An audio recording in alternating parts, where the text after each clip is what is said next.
when power fails and empires fall? Where does the weary soul find anchor? Tonight, we journey through the glorious, yet often flawed, story of Israel's kings, from David's throne to the final exile. Let God's covenant be your anchor.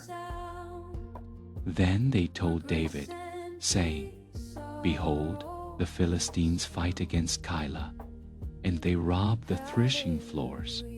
Therefore David inquired of the Lord, saying, Shall I go and smite these Philistines? And the Lord said unto David, Go and smite the Philistines and save Keilah. And David's men said unto him, Behold, we be afraid here in Judah. How much more then, if we come to Keilah against the armies of the Philistines? Then David inquired of the Lord yet again. And the Lord answered him and said, Arise, go down to Keilah, for I will deliver the Philistines into thine hand. So David and his men went to Keilah and fought with the Philistines, and brought away their cattle, and smote them with a great slaughter. So David saved the inhabitants of Keilah. And it came to pass, when Abiathar the son of Ahimelech fled to David to Keilah, that he came down with an ephod in his hand.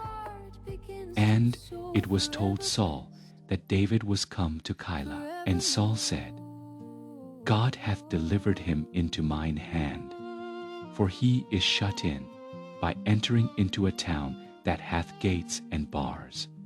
And Saul called all the people together to war, to go down to Keilah, to besiege David and his men. And David knew that Saul secretly practiced mischief against him. And he said to Abiathar the priest, Bring hither the ephod. Then said David, O Lord God of Israel, thy servant hath certainly heard that Saul seeketh to come to Keilah, to destroy the city for my sake. Will the men of Keilah deliver me up into his hand? Will Saul come down, as thy servant hath heard? O Lord God of Israel, I beseech thee, tell thy servant. And the Lord said, He will come down. Then said David, Will the men of Keilah deliver me and my men into the hand of Saul? And the Lord said, They will deliver thee up. Then David and his men, which were about 600, arose and departed out of Keilah, and went whithersoever they could go. And it was told Saul that David was escaped from Keilah, and he forbare to go forth. And David abode in the wilderness in strongholds, and remained in a mountain in the wilderness of Ziph. And Saul sought him every day, but God delivered him not into his hand. And David saw that Saul was come out to seek his life, and David was in the wilderness of Ziph in a wood. And Jonathan Saul's son arose, and went to David into the wood, and strengthened his hand in God. And he said unto him, Fear not, for the hand of Saul my father shall not find thee, and thou shalt be king over Israel, and I shall be next unto thee. And that also Saul my father knoweth. And they two made a covenant before the Lord. And David abode in the wood, and Jonathan went to his house. Then came up the Ziphites to Saul, to Gibeah, saying, Doth not David hide himself with us in strongholds in the wood, in the hill of Hachilah, which is on the south of Jeshimon? Now, therefore, O king, come down, according to all the desire of thy soul to come down, and our part shall be to deliver him into the king's hand. And Saul said, Blessed be ye of the Lord, for ye have compassion on me. Go, I pray you, prepare yet, and know and see his place where his haunt is, and who hath seen him there. For it is told me that he dealeth very subtilly. See, therefore, and take knowledge of all the lurking places where he hideth himself, and come ye again to me with a certainty, and I will go with you. And it shall come to pass, if he be in the land, that I will search him out throughout all the thousands of Judah. And they arose and went to Ziph before Saul. But David and his men were in the wilderness of Maon, in the plain on the south of Jeshimon. Saul also and his men went to seek him. And they told David wherefore he came down into a rock and abode in the wilderness of Maon. And when Saul heard that, he pursued after David in the wilderness of Maon. And Saul went on this side of the mountain, and David and his men on that side of the mountain. And David made haste to get away for fear of Saul. For Saul and his men compassed David and his men round about to take them. But there came a messenger unto Saul, saying, Haste thee, and come, for the Philistines have invaded the land. Wherefore Saul returned from pursuing after David, and went against the Philistines. Therefore they called that place Sela-Hammalekoth. And David went up from thence, and dwelt in stronghold. And it came to pass, when Saul was returned from following the Philistines, that it was told him, saying, Behold, David is in the wilderness of En-gedi. Then Saul took 3,000 chosen men out of all Israel, and went to seek David and his men upon the rocks of the wild goats. And he came to the sheepcotes by the way, where was a cave. And Saul went in to cover his feet, and David and his men remained in the sides of the cave. And the men of David said unto him, Behold the day of which the Lord said unto thee, Behold, I will deliver thine enemy into thine hand, that thou mayest do to him as it shall seem good unto thee. Then David arose and cut off the skirt of Saul's robe privily. And it came to pass afterward that David's heart smote him, because he had cut off Saul's skirt. And he said unto his men, The Lord forbid that I should do this thing unto my master, the Lord's anointed, to stretch forth mine hand against him, seeing he is the anointed of the Lord. So David stayed his servants with these words, and suffered them not to rise against Saul. But Saul rose up out of the cave, and went on his way. David also arose afterward, and went out of the cave, and cried after Saul, saying, My Lord the king. And when Saul looked behind him, David stooped with his face to the earth, and bowed himself. And David said to Saul, Wherefore hearest thou men's words, saying, Behold, David seeketh thy hurt? Behold, this day thine eyes have they, how that the Lord had delivered thee today into mine hand in the cave, and some bade me kill thee. But mine eye spared thee. And I said, I will not put forth mine hand against my Lord, for he is the Lord's anointed. Moreover, my father, see, yea, see the skirt of thy robe in my hand, for in that I cut off the skirt of thy robe, and killed thee not. Know thou and see that there is neither evil nor transgression in mine hand, and I have not sinned against thee, yet thou huntest my soul to take it. The Lord judge between me and thee, and the Lord avenge me of thee. But mine hand shall not be upon thee. Ah, saith the proverb of the ancients, wickedness proceedeth from the wicked, but mine hand shall not be upon thee. After whom dost thou pursue? After a dead dog, after a flea. The Lord therefore be judge, and judge between me and thee, and see, and plead my cause, and deliver me out of thine hand. And it came to pass, when David had made an end of speaking these words unto Saul, that Saul said, Is this thy voice, my son? And Saul lifted up his voice, and wept.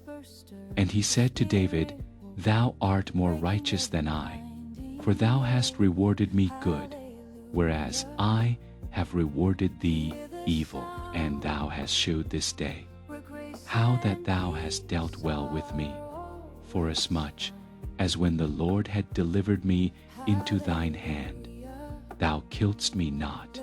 For if a man find his enemy, will he let him go well away? Wherefore the Lord reward thee good for that thou hast done unto me this day. And now, behold, I know well that thou shalt surely be king, and that the kingdom of Israel shall be established in thine hand. Swear now therefore unto me by the Lord, that thou wilt not cut off my seed after me, and that thou wilt not destroy my name out of my father's house. And David sware unto Saul, and Saul went home. But David and his men gat them up unto the hold. And Samuel died, and all the Israelites were gathered together, and lamented him, and buried him in his house at Ramah. And David arose, and went down to the wilderness of Paran. And there was a man in Maon, whose possessions were in Carmel, and the man was very great, and he had 3,000 sheep and 1,000 goats, and he was shearing his sheep in Carmel. Now the name of the man was Nabal, and the name of his wife Abigail. And she was a woman of good understanding, and of a beautiful countenance. But the man was churlish and evil in his doings, and he was of the house of Caleb. And David heard in the wilderness that Nabal did shear his sheep. And David sent out 10 young men. And David said unto the young men, Get you up to Carmel, and go to Nabal, and greet him in my name. And thus shall ye say to him that liveth in prosperity, Peace be both to thee, and peace be to thine house, and peace be unto all that thou hast. And now I have heard that thou hast shearers. Now thy shepherds which were with us, we heard them, not neither was there aught missing unto them. All the while they were in Carmel. Ask thy young men, and they will show thee. Wherefore, let the young men find favor in thine eyes, for we come in a good day. Give, I pray thee, whatsoever cometh to thine hand unto thy servants, and to thy son David. And when David's young men came, they spake to Nabal according to all those words in the name of David, and ceased. And Nabal answered David's servants, and said, Who is David? And who is the son of Jesse? There be many servants now a days that break away every man from his master. Shall I then take my bread, and my water, and my flesh that I have killed for my shearers, and give it unto men, whom I know? So David's young men turned their way, and went again, and came and told him all those sayings. And David said unto his men, Gird ye on every man his sword. And they girded on every man his sword. And David also girded on his sword. And there went up after David about 400 men, and 200 abode by the stuff. But one of the young men told Abigail, Nabal's wife saying, Behold, David sent messengers out of the wilderness to salute our master, and he railed on them. But the men were very good, and told us, and we were not hurt, neither missed we anything, as long as we were conversant with them. When we were in the fields, they were a wall unto us both by night and day. All the while we were with them keeping the sheep. Now therefore know, and consider what thou wilt do. For evil is determined against our master, and against all his household. For he is such a son of Belial, that a man cannot speak to him. Then Abigail made haste, and took 200 loaves, and 2 bottles of wine, and 5 sheep ready dressed, and 5 measures of parched corn, and 100 clusters of raisins, and 200 cakes of figs, and laid them on asses. And she said unto her servants, Go on before me, behold, I come after you. But she told not her husband Nabal. And it was so, as she rode on the ass, that she came down by the covert of the hill, and behold, David and his men came down against her, and she met them. Now David had said, Surely in vain have I kept all that this fellow hath in the wilderness, so that nothing was missed of all that pertained unto him, and he hath requited me evil for good. So and more also do God unto the enemies of David, if I leave of all that pertain to him by the morning light and end.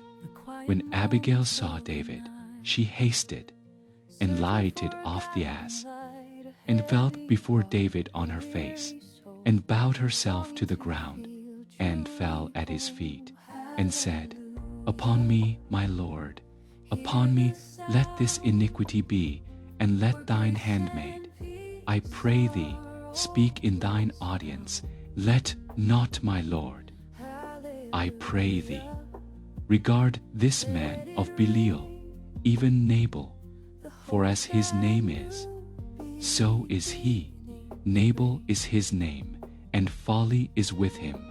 But I thine handmaid saw not the young men of my Lord, whom thou didst send. Now therefore, my Lord, as the Lord liveth, and as thy soul liveth, seeing the Lord hath withholden thee from coming to shed blood, and from avenging thyself with thine own hand, now let thine enemies, and they that seek evil to my Lord, be as Nabal. And now this blessing which thine handmaid hath brought unto my Lord, let it even be given unto the young men that follow my Lord.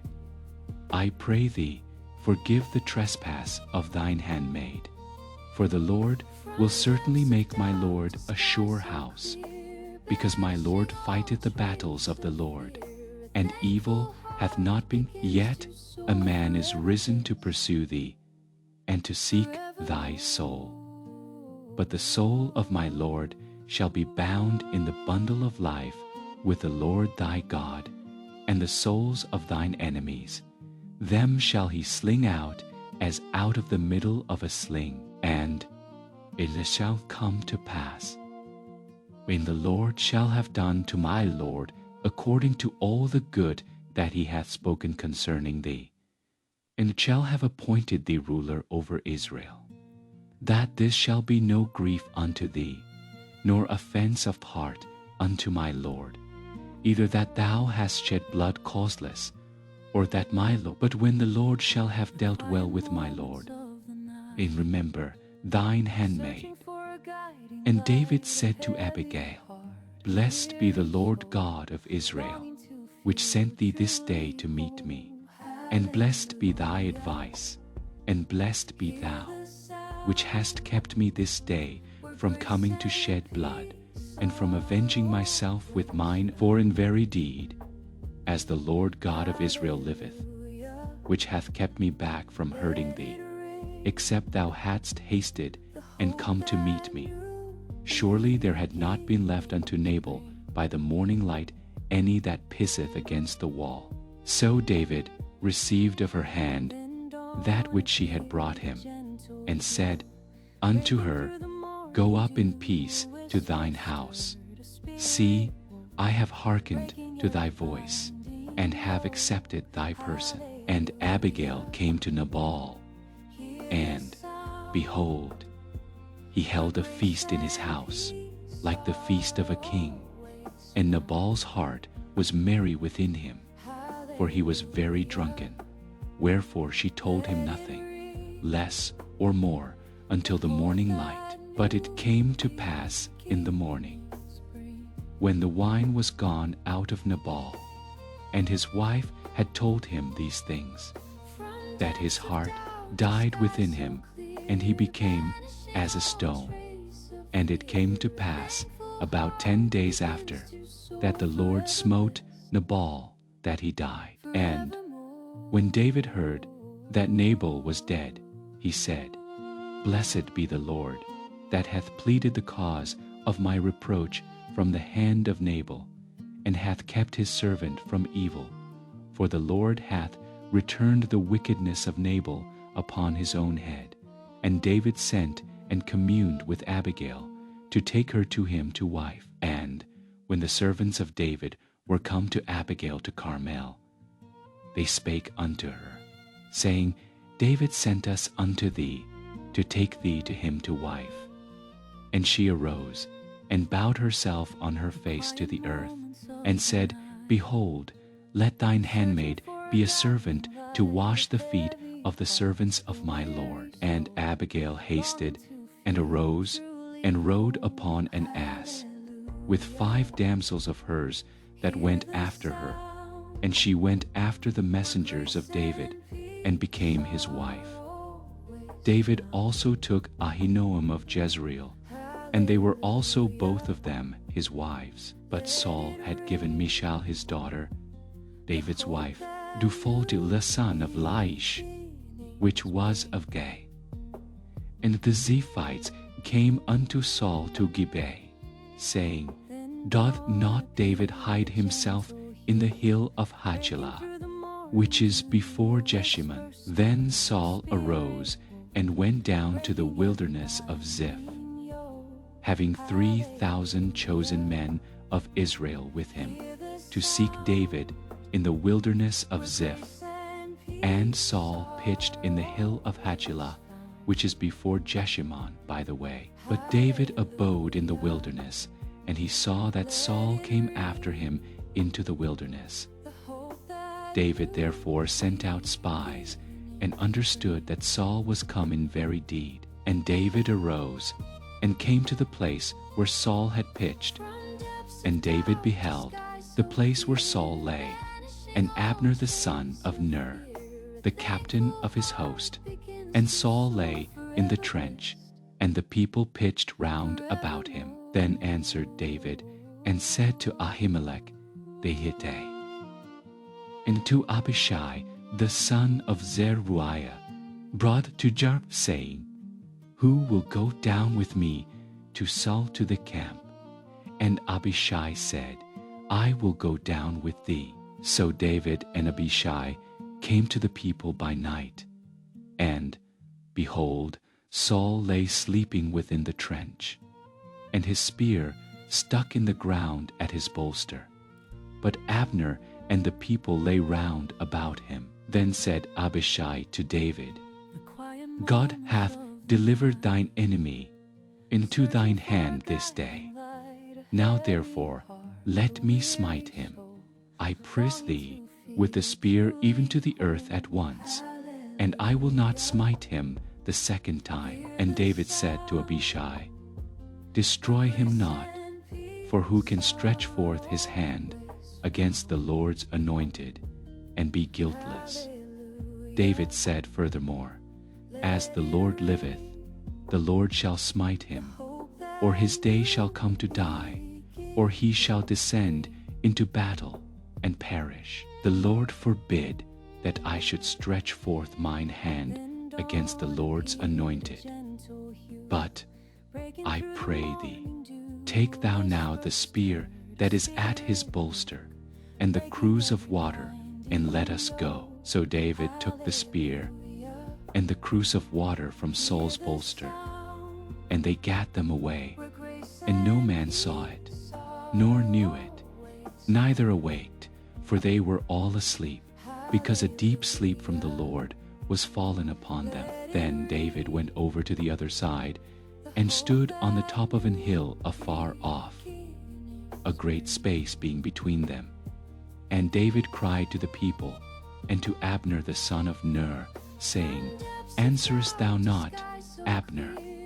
Then Abner answered and said, Who art thou that criest to the king? And David said to Abner, Art not thou a valiant man?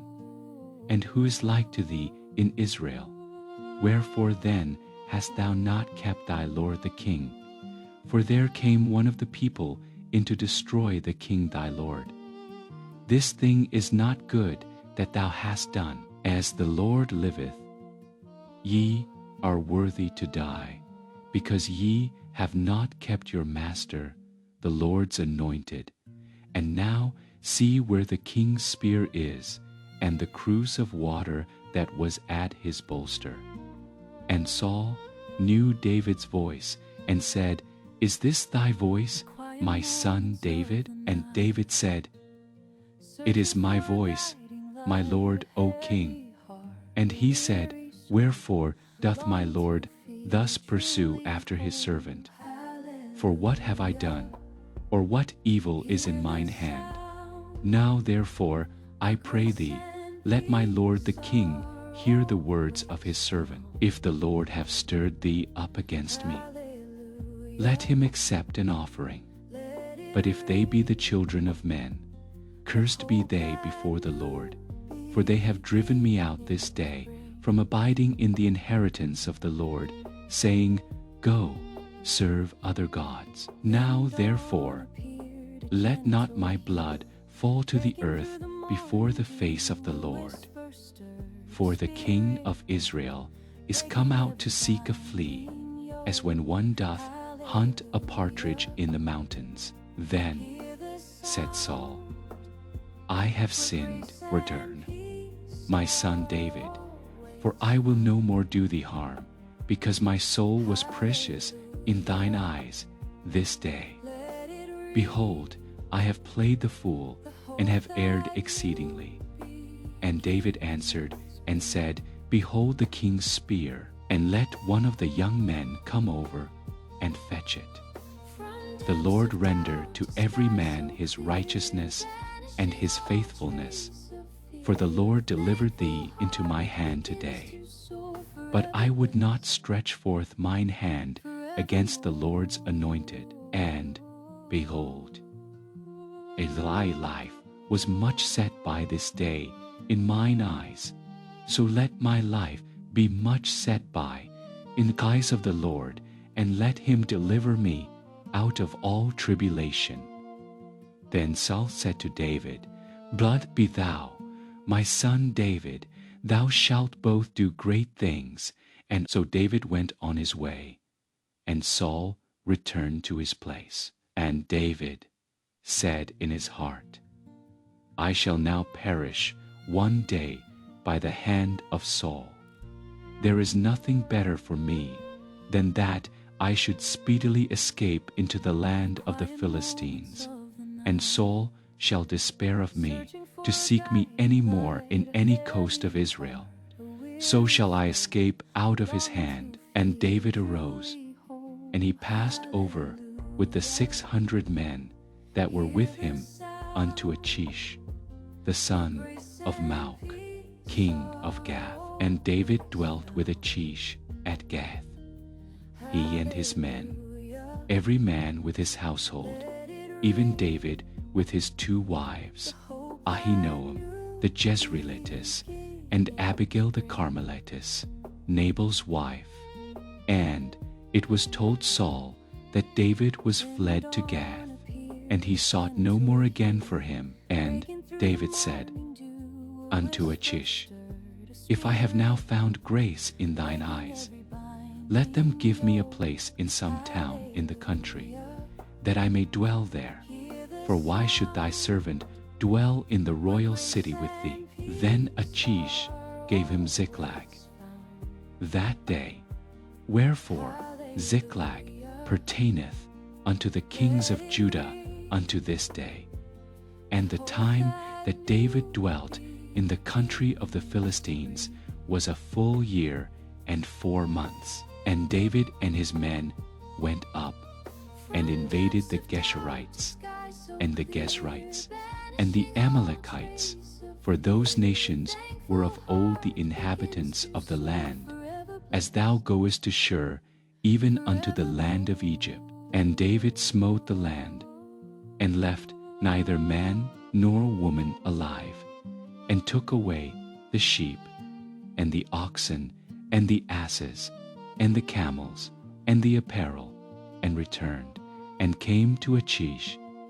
And Achish said, Whither have ye made a road today? And David said, Against the south of Judah, and against the south of the Jerahmeelites, and against the south of the Kenites. And David saved neither man nor woman alive, to bring tidings to Gath, saying, Lest they should tell on us, saying, So did David, and so will be his manner all the while he dwelleth in the country of the Philistines. And Achish believed David, saying, He hath made his people Israel utterly to abhor him. Therefore he shall be my servant forever. And it came to pass in those days that the Philistines gathered their armies together for warfare to fight with Israel. And Achish said unto David, Know thou assuredly that thou shalt go out with me to battle, thou and thy men. And David said to Achish, Surely thou shalt know what thy servant can do. And Achish said to David, Therefore will I make thee keeper of mine head forever. Now Samuel was dead, and all Israel had lamented him, and buried him in Ramah, even in his own city. And Saul had put away those that had familiar spirits, and the wizards out of the land. And the Philistines gathered themselves together, and came and pitched in Shunem. And Saul gathered all Israel together, and they pitched in Gilboa. And when Saul saw the host of the Philistines, he was afraid, and his heart greatly trembled. And when Saul inquired of the Lord answered him not, neither by dreams, nor by Urim, nor by prophets. Then said Saul unto his servants, Seek me a woman that hath a familiar spirit, that I may go to her and inquire of her. And his servant said to him, Behold, there is a woman that hath a familiar spirit at Endor. And Saul disguised himself, and put on other raiment, and he went, and 2 men with him. And they came to the woman by night. And he said, I pray thee, divine unto me by the familiar spirit, and bring me him up, whom I shall name unto thee. And the woman said unto him, Behold, thou knowest what Saul hath done, how he hath cut off those that have familiar spirits, and the wizards out of the land. Wherefore then layest thou a snare for my life, to cause me to die? And Saul sware to her by the Lord, saying, As the Lord liveth, there shall no punishment happen to thee for this thing. Then said the woman, Whom shall I bring up unto thee? And he said, Bring me up Samuel. And when the woman saw Samuel, she cried with a loud voice. And the woman spake to Saul, saying, Why hast thou deceived me? For thou art Saul. And the king said unto her, Be not afraid, for what sawest thou? And the woman said unto Saul, I saw gods ascending out of the earth. And he said unto her, What form is he of? And she said, An old man cometh up, and he is covered with a mantle. And Saul perceived that it was Samuel, and he stooped with his face to the ground, and bowed himself. And Samuel said to Saul, Why hast thou disquieted me to bring me up? And Saul answered, I am sore distressed, for the Philistines make war against me. And God is departed from me, and answereth me no more, neither by prophets, nor by dreams. Therefore I have called thee, that thou mayest make known unto me what I shall do. Then said Samuel, Wherefore then dost thou ask of me, seeing the Lord is departed from thee, and is become thine enemy? And the Lord hath done to him as he spake by me. For the Lord hath rent the kingdom out of thine hand, and given it to thy neighbor, even to David, because thou obeyedst not the voice of the Lord, nor executedst his fierce wrath upon Amalek. Therefore hath the Lord done this thing unto thee this day. Moreover, the Lord will also deliver Israel with thee into the hand of the Philistines. And tomorrow shalt thou and thy sons be with me. The Lord also shall deliver the host of Israel into the hand of the Philistines. Then Saul fell straightway all along on the earth, and was sore afraid because of the words of Samuel. And there was no strength in him, for he had eaten no bread all the day, nor all the night. And the woman came unto Saul, and saw that he was sore troubled, and said unto him, Behold, thine handmaid hath obeyed thy voice, and I have put my life in my hand, and have hearkened unto thy words which thou spakest unto me. Now therefore, I pray thee, hearken thou also unto the voice of thine handmaid, and let me set morsel of bread before thee, and eat, that thou mayest have strength when thou goest on thy way. But he refused, and said, I will not eat. But his servants, together with the woman, compelled him, and he hearkened unto their voice. So he arose from the earth, and sat upon the bed. And the woman had a fat calf in the house, and she hasted, and killed it, and took flour, and kneaded it, and did bake unleavened bread thereof. And she brought it before Saul, and before his servants, and they did eat. Then they rose up, and went away that night. Now the Philistines gathered together all their armies to Aphek, and the Israelites pitched by a fountain which is in Jezreel. And the lords of the Philistines passed on by hundreds and by thousands.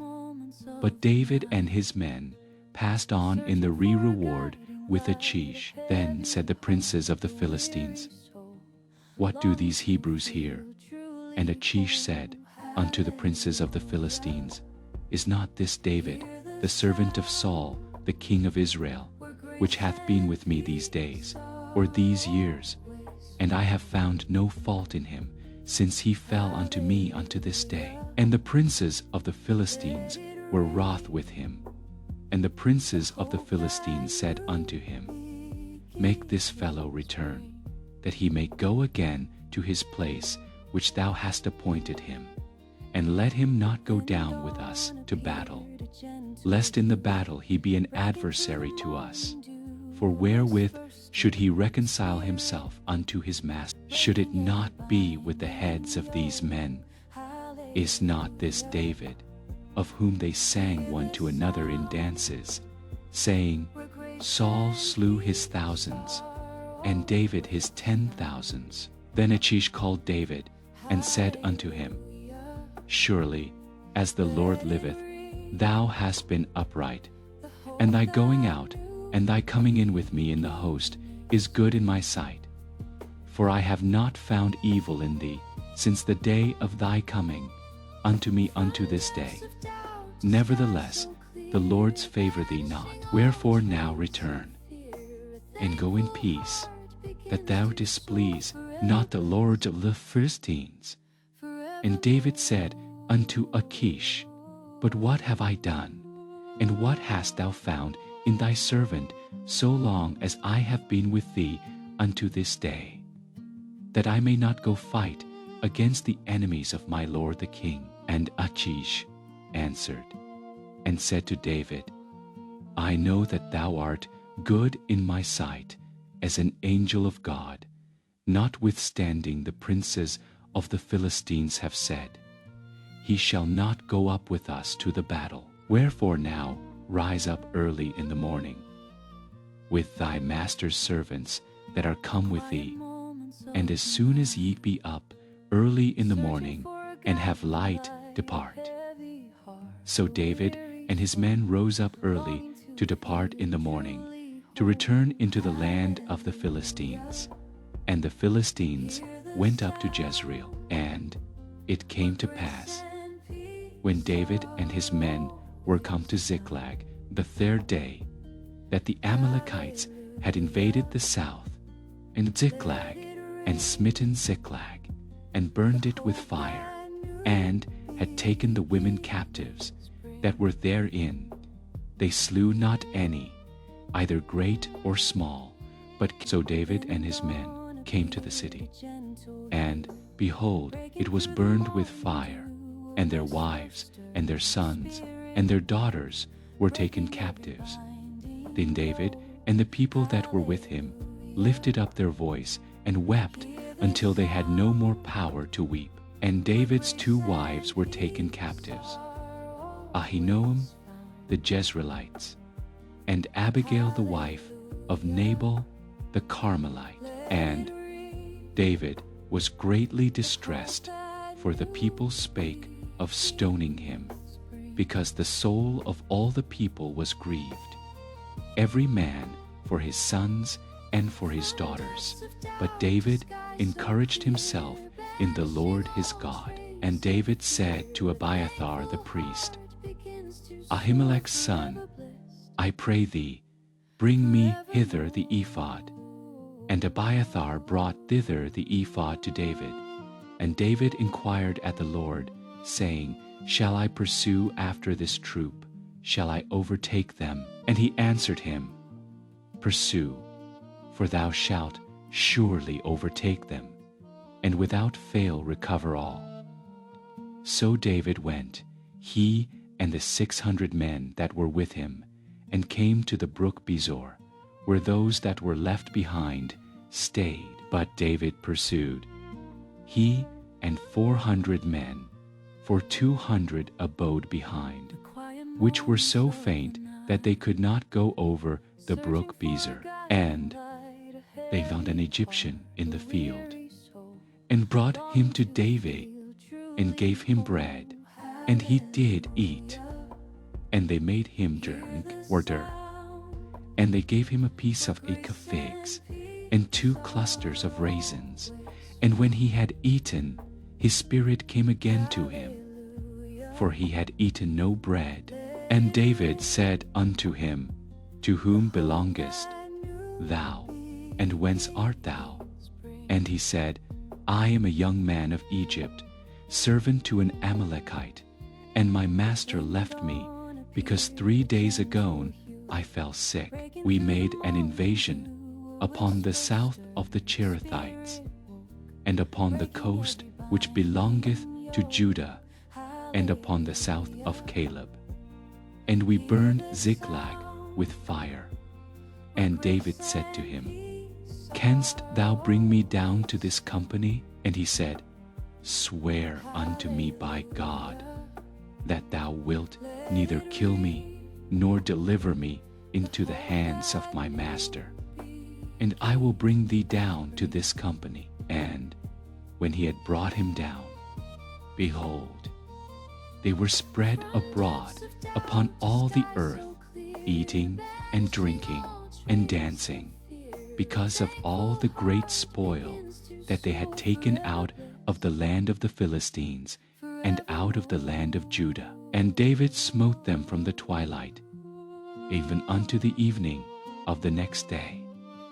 And there escaped not a man of them, save 400 young men, which rode upon camels, and fled.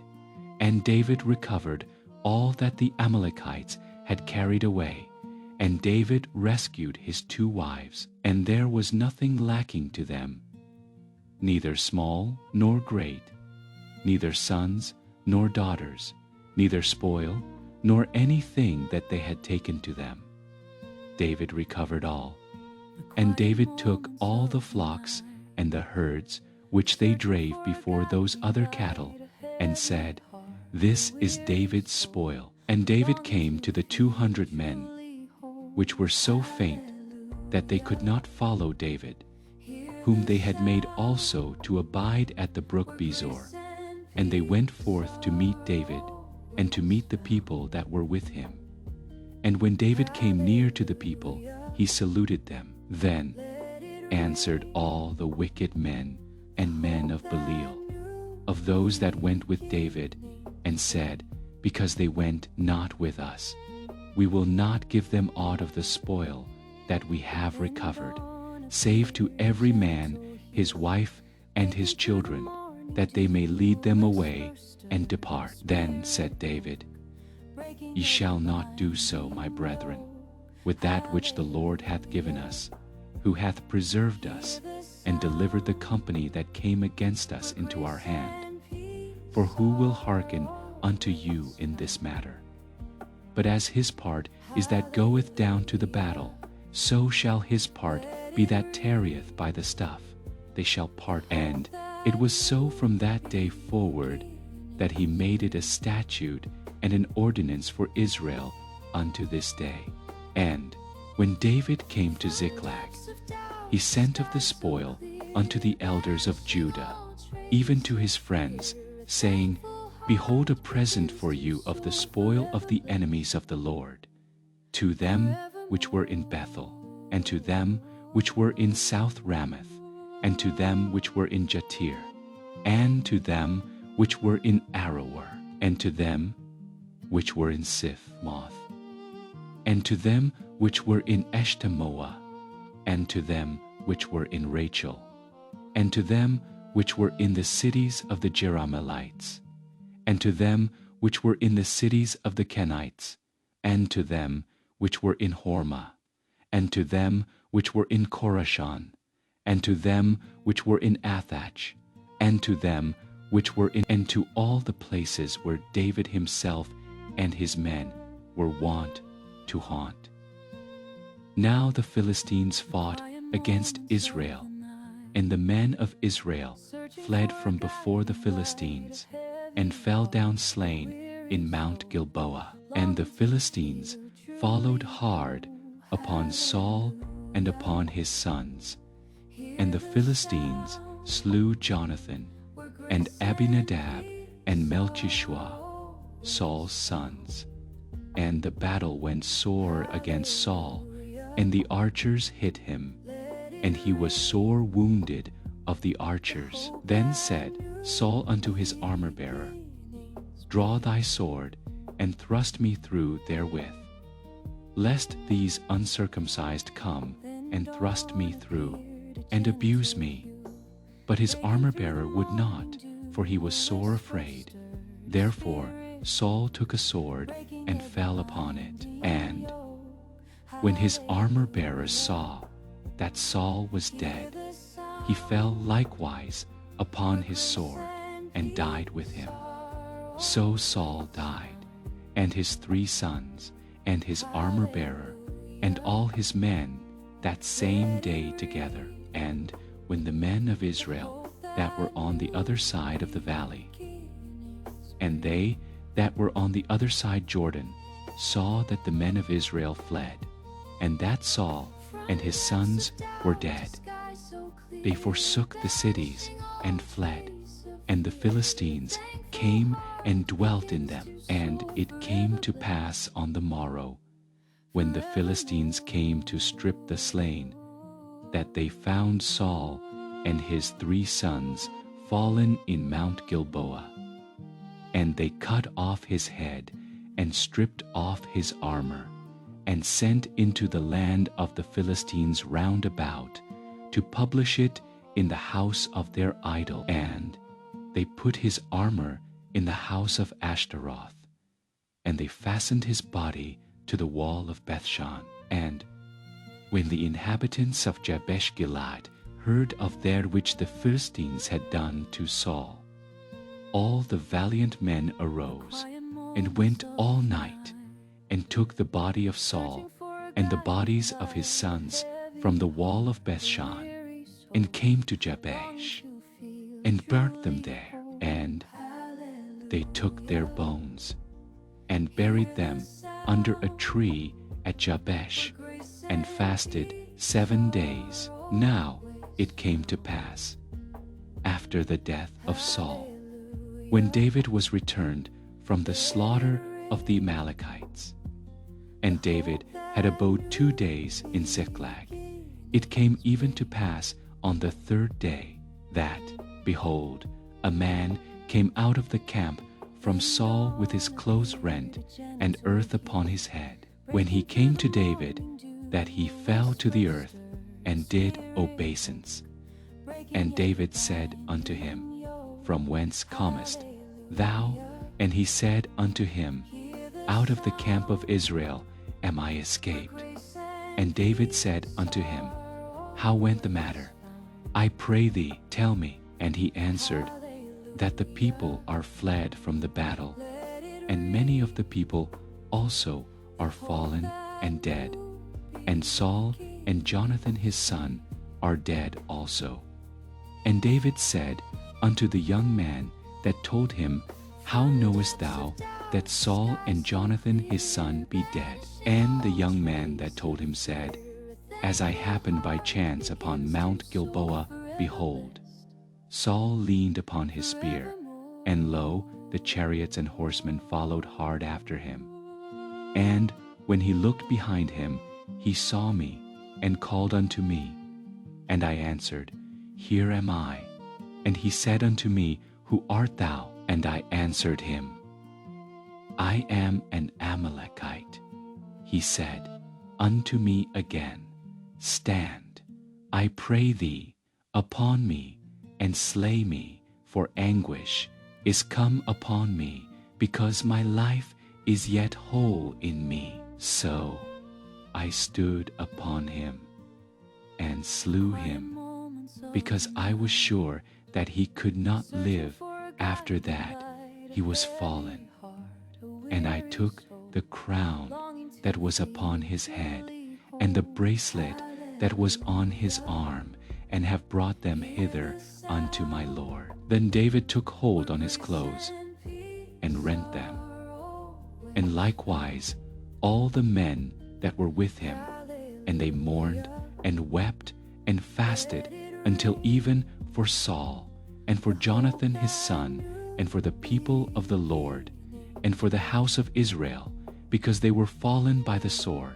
And David said unto the young man that told him, Whence art thou? And he answered, I am the son of a stranger, an Amalekite.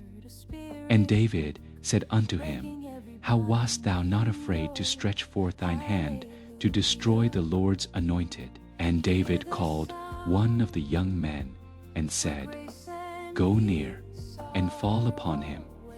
And he smote him that he died. And David said unto him, Thy blood be upon thy head, for thy mouth hath testified against thee, saying, I have slain the Lord's anointed. And David lamented with this lamentation over Saul and over Jonathan his son. Also he bade them teach the children of Judah the use of the bow.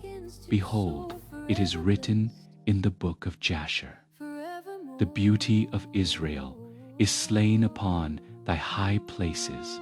How are the mighty? Tell it not in Gath. Publish it not in the streets of Ascalon. lest the daughters of the Philistines rejoice, lest the daughters of the uncircumcised triumph. Yea, mountains of Gilboa, let there be no dew, neither let there be rain upon you, nor fields of offerings.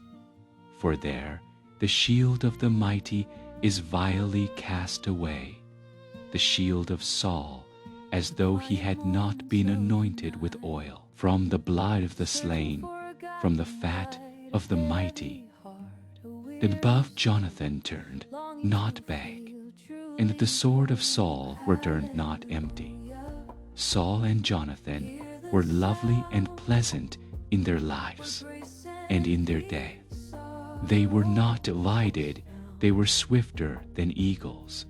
They were stronger, ye daughters of Israel. Weep over Saul, who clothed you in scarlet, with other delights, who put on ornaments of gold upon your apparel. How are the mighty fallen in the midst of the battle! O Jonathan, thou wast slain in thine high places. I am distressed for thee. My brother Jonathan, very pleasant hast thou been unto me. Thy love to me was wonderful, passing the love of women. How are the mighty fallen, and the weapons of war perished. And it came to pass after this, that David inquired of the Lord, saying, Shall I go up into any? And the Lord said unto him, Go up. And David said, Whither shall I go up? And he said, Unto Hebron. So David went up thither, and his 2 wives also, Ahinoam the Jezreelites, and Abigail Nabal's wife, the Carmelite, and his men that were with him, did David bring up, every man were this household. And they dwelt in the cities of Hebron.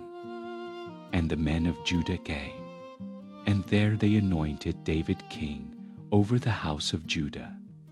And they told David, saying, that the men of Jabesh-Gilead were they that bared Saul. And David sent messengers unto the men of Jabesh-Gilead, and said unto them, Blessed be ye of the Lord, that ye have showed this kindness unto your Lord, even unto Saul, and have buried him.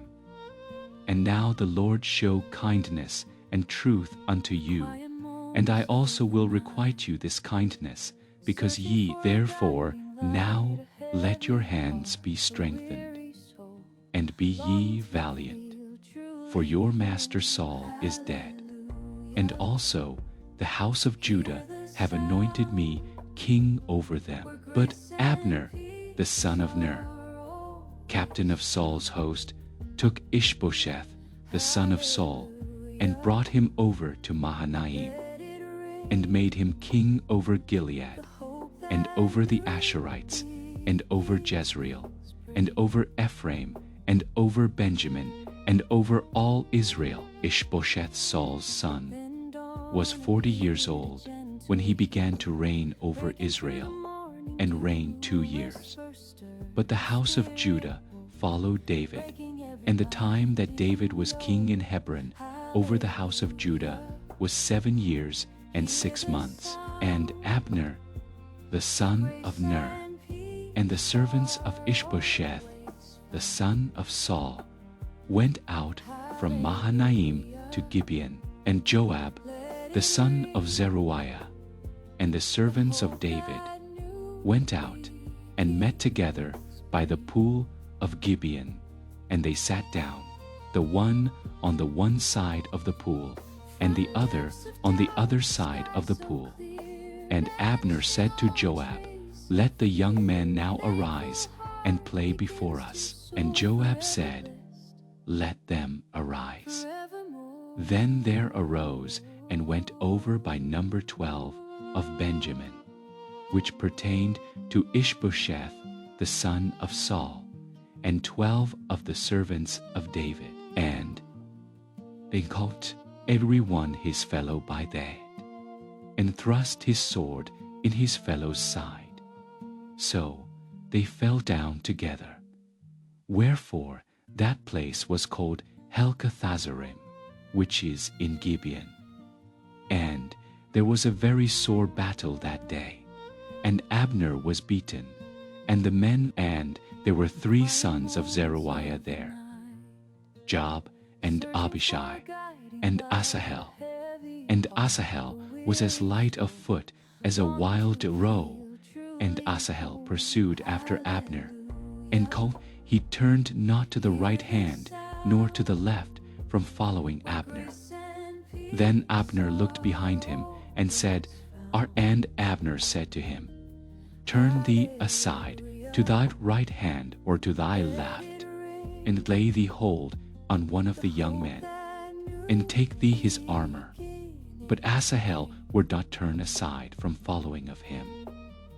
And Abner said again to Asahel, Turn thee aside from following me. Wherefore should I smite thee to the ground? Howbeit he refused to turn aside. Wherefore Abner with the hinder end of the spear smote him under the 5th rib, that the spear came out behind him. And he fell down there, and died in the same place. And it came to pass that as many as came to the place where Asahel fell down and died stood still. Joab also and Abishai pursued after Abner.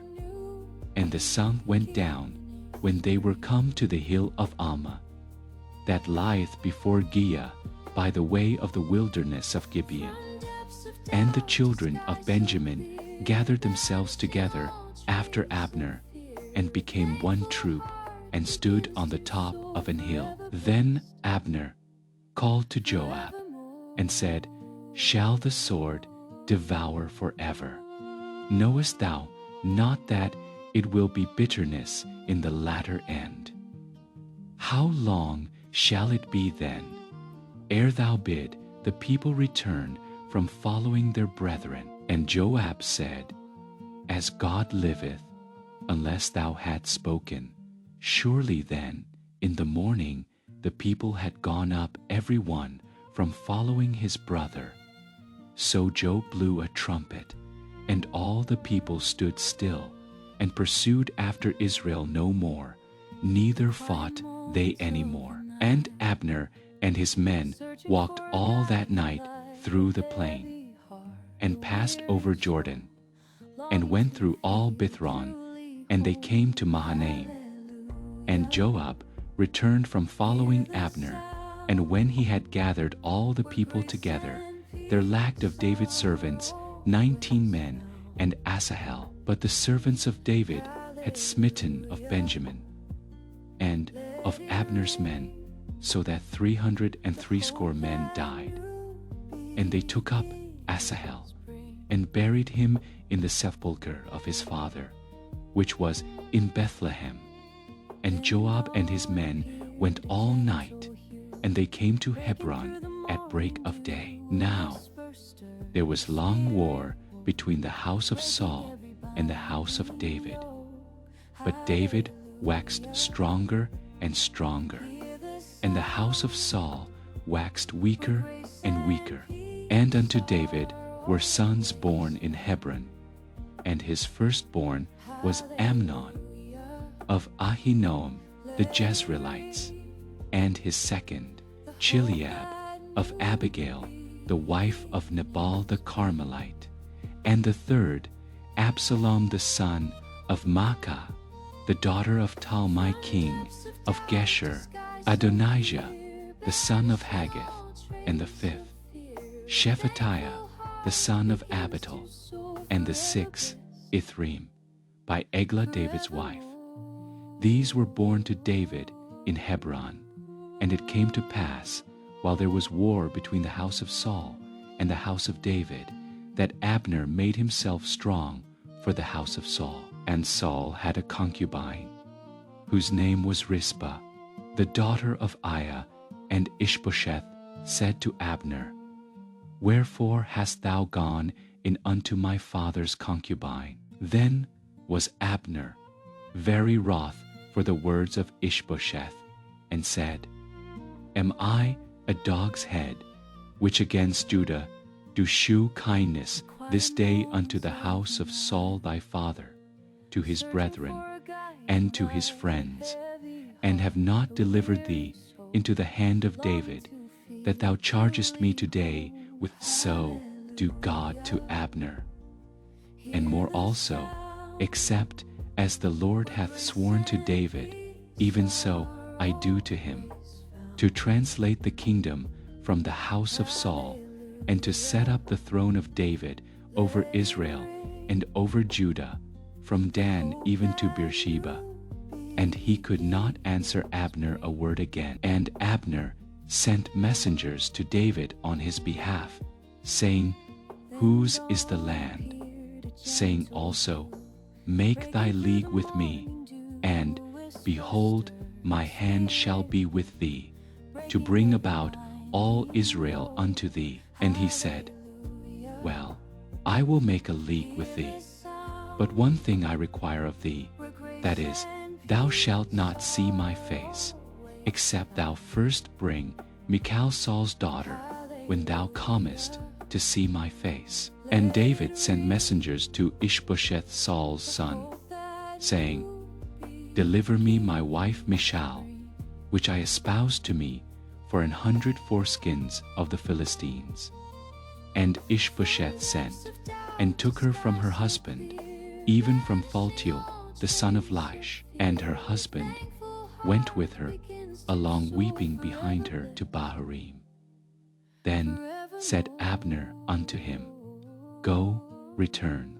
And he returned. And Abner had communication with the elders of Israel, saying, Ye sought for David in times past to be king over you.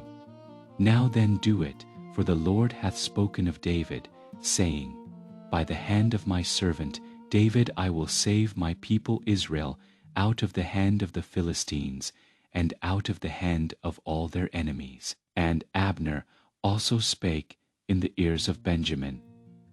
And Abner went also to speak in the ears of David in Hebron all that seemed good to Israel, and that seemed good to the whole house of Benjamin. So Abner came to David to Hebron, and 20 men with him. And David made Abner and the men, and Abner said unto David, I will arise and go, and will gather all Israel unto my lord the king, that they may make a league with thee, and that thou mayest reign over all that thine heart desireth. And David sent Abner away, and he went in peace. And, behold, the servants of David and Joab came from pursuing a troop, and brought in a great spoil with they. But Abner was not with David in Hebron, for he had sent him away, and he was gone in peace, when Joab and all the host that was with him were come. They told Joab, saying, Abner the son of Ner came to the king, and he hath sent him away, and he is gone in peace. Then Joab came to the king, and said, What hast thou done? Behold, Abner came unto thee. Why is it that thou hast sent him away, and he is quite gone? Thou knowest Abner, the son of Ner, that he came to deceive thee, and to know thy going out, and thy coming in, and to know all that thou dost. And when Joab was come out from David, he sent messengers after Abner, which brought him again from the well of Sirah. But David knew it not. And when Abner was returned to Hebron, Joab took him aside in the gate to speak with him quietly, and smote him there under the 5th rib, that he died. And afterward, when David heard it, he said, I and my kingdom are guiltless before the Lord forever from the blood of Abner, the son of Ner. Let it rest on the head of Joab, and on all his father's house, and let there not fail from the house of Joab one that hath an issue, or that is a leper, or that leaneth, or that falleth on the sword, or that lacketh bread, So Joab and Abishai, his brother, slew Abner, because he had slain their brother Asahel at Gibeon in the battle. And David said to Joab and to all the people that were with him, "Rend your clothes, and gird you with sackcloth, and mourn before Abner." And King David himself followed the bier. And they buried Abner in Hebron, and the king lifted up his voice and wept at the grave of Abner. And all the people wept, and the king lamented over Abner, and said, "Died Abner as a fool dieth. Thy hands were not bound, nor thy feet put into fetters, as a man falleth before wicked men, so fellest thou." And all the people wept again over him. And when all the people came to cause David to eat meat, while it was yet day, David sware, saying, "So do God to me, and more also, if I taste bread or aught else, till the sun be down." And all the people took notice of it, and it pleased them, as whatsoever the king did pleased all the people. For all the people and all Israel understood that day that it was not of the king to slay Abner, the son of Ner. And the king said unto his servants, "Know ye not that there is a prince and a great man fallen this day in Israel? And I am this day weak, though anointed king. And these men, the sons of Zeruiah, be too hard for me. The Lord shall reward the doer of evil according to his wickedness." And when Saul's son heard that Abner was dead in Hebron, his hands were feeble, and all the Israelites were troubled. And Saul's son had 2 men that were captains of bands. The name of the one was Baanah, and the name of the other Rechab, the sons of Rimmon a Beerothite, of the children of Benjamin. For Beeroth also was reckoned to Benjamin. And the Beerothites fled to Gittaim, and were sojourners there until this day. And Jonathan, Saul's son, had a son that was lame of his feet. He was 5 years old when the tidings came of Saul and Jonathan out of Jezreel. And his nurse took him up and fled.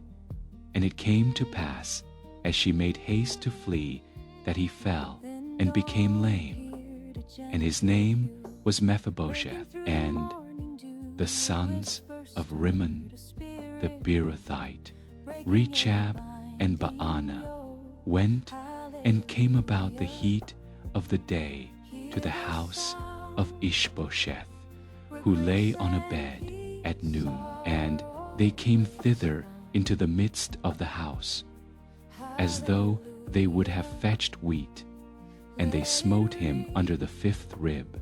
And Rechab and Baanah his brother escaped. For when they came into the house, he lay on his bed in his bedchamber. And they smote him, and slew him, and beheaded him, and took his head, and gat them away through the plain all night. And they brought the head of Ishbosheth unto David to Hebron, and said to the king, "Behold the head of Ishbosheth the son of Saul, thine enemy, which sought thy life, and the Lord hath avenged my lord the king this day of Saul and of his seed." And David answered Rechab and Baanah his brother, the sons of Rimmon the Beerothite, and said unto them, "As the Lord liveth, who hath redeemed my soul out of all adversity, when one told me, saying, Behold, Saul is dead, thinking to have brought good tidings, I took hold of him and slew him in Ziklag, who thought that I would have given him a reward for his tidings. How much more, when wicked men have slain a righteous person in his own house upon his bed? Shall I not therefore now require his blood of your hand, and take you away from the earth. And David commanded his young men, and they slew them, and cut off their hands and their feet, and hanged them up over the pool in Hebron. But they took the head of Ishbosheth, and buried it in the sepulchre of Abner in Hebron. Then came all the tribes of Israel to David unto Hebron, and spake, saying, Behold, we are thy bone and thy flesh. Also in time past, when Saul was king over us, thou wast he that leddest out and broughtest in Israel. And the Lord said to thee, Thou shalt feed my people Israel, and thou shalt be a captain over Israel. So all the elders of Israel came to the king to Hebron, and King David made a league with them in Hebron before the Lord. And they anointed David king over Israel. David was 30 years old when he began to reign, and he reigned 40 years. In Hebron he reigned over Judah 7 years and 6 months.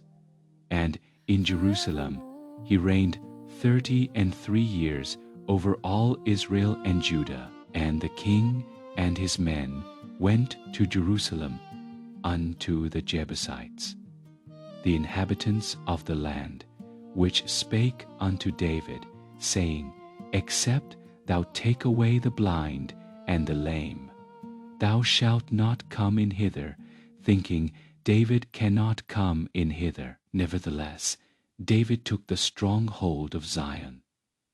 The same is the city of David.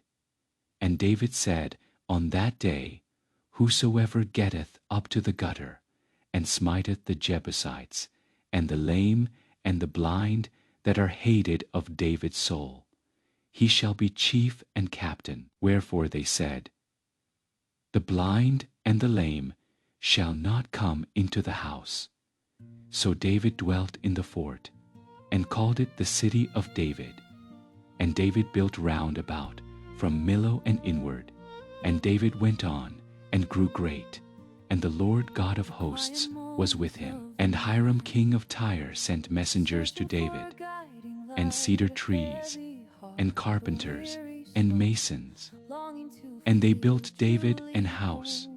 And David perceived that the Lord had established him king over Israel, and that he had exalted his kingdom for his people Israel's sake. And David took him more concubines and wives out of Jerusalem, after he was come from Hebron, and there were yet sons and daughters born to David. And these be the names of those that were born unto him in Jerusalem: Shammua, and Shobab, and Nathan, and Solomon Bebar also, and Elishua, and Nepheg, and Japhia, and Elishama, and Eliada. But when the Philistines heard that they had anointed David king over Israel, all the Philistines came up to seek David, and David heard of it, and went down to the hold. The Philistines also came and spread themselves in the valley of Rephaim. And David inquired of the Lord, saying, Wilt thou deliver them into mine hand? And the Lord said unto David, Go up, for I will doubtless deliver the Philistines into thine hand. And David came to Baal-perazim, and David smote them there, and said, The Lord hath broken forth upon mine enemies before me as the breach of water. Therefore he called the name of that place Baal-perazim.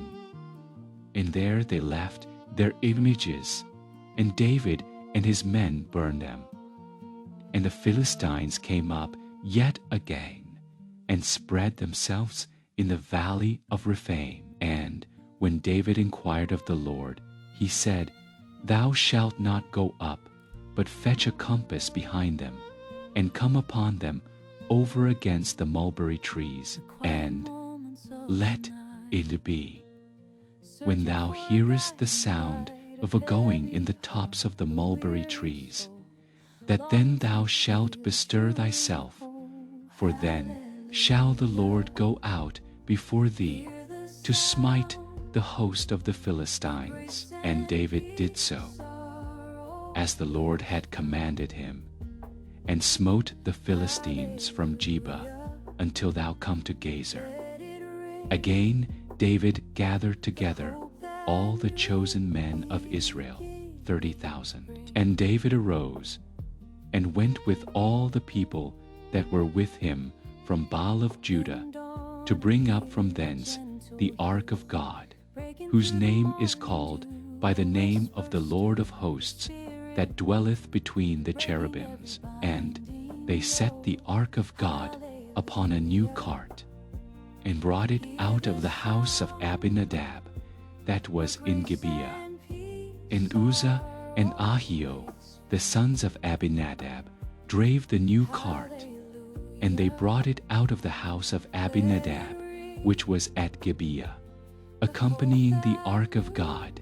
And Ahio and David and all the house of Israel played before the Lord on all manner of instruments made of fir wood, even on harps, and on psalteries, and on timbrels, and on cornets, and on cymbals. And when they came to Nachon's threshing floor, Uzzah put forth his hand to the ark of God, and took hold of it, for the oxen shook it. And the anger of the Lord was kindled against Uzzah, and God smote him there for his error, and there he died by the ark of God.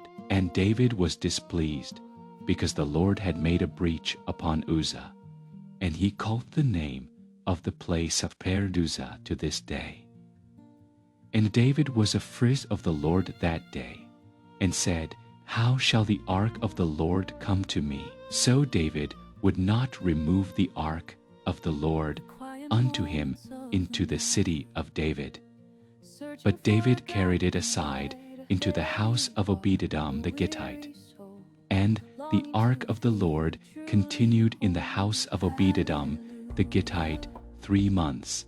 And the Lord blessed Obed-Edom and all his household. And it was told King David, saying, The Lord hath blessed the house of Obed-Edom, and all that pertaineth unto him, because of the ark of God.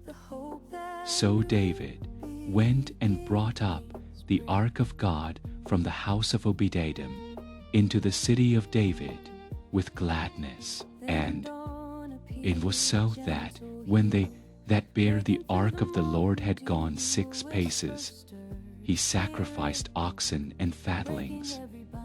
And David danced before the Lord with all his might, and David was girded with a linen ephod. So David and all the house of Israel brought up the ark of the Lord with shouting, and with the sound of the trumpet.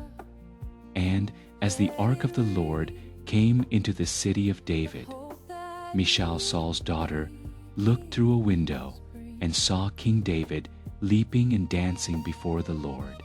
And she despised him in her heart. And they brought in the ark of the Lord, and set it in his place, in the midst of the tabernacle that David had pitched for it. And David offered burnt offerings and peace offerings before the Lord.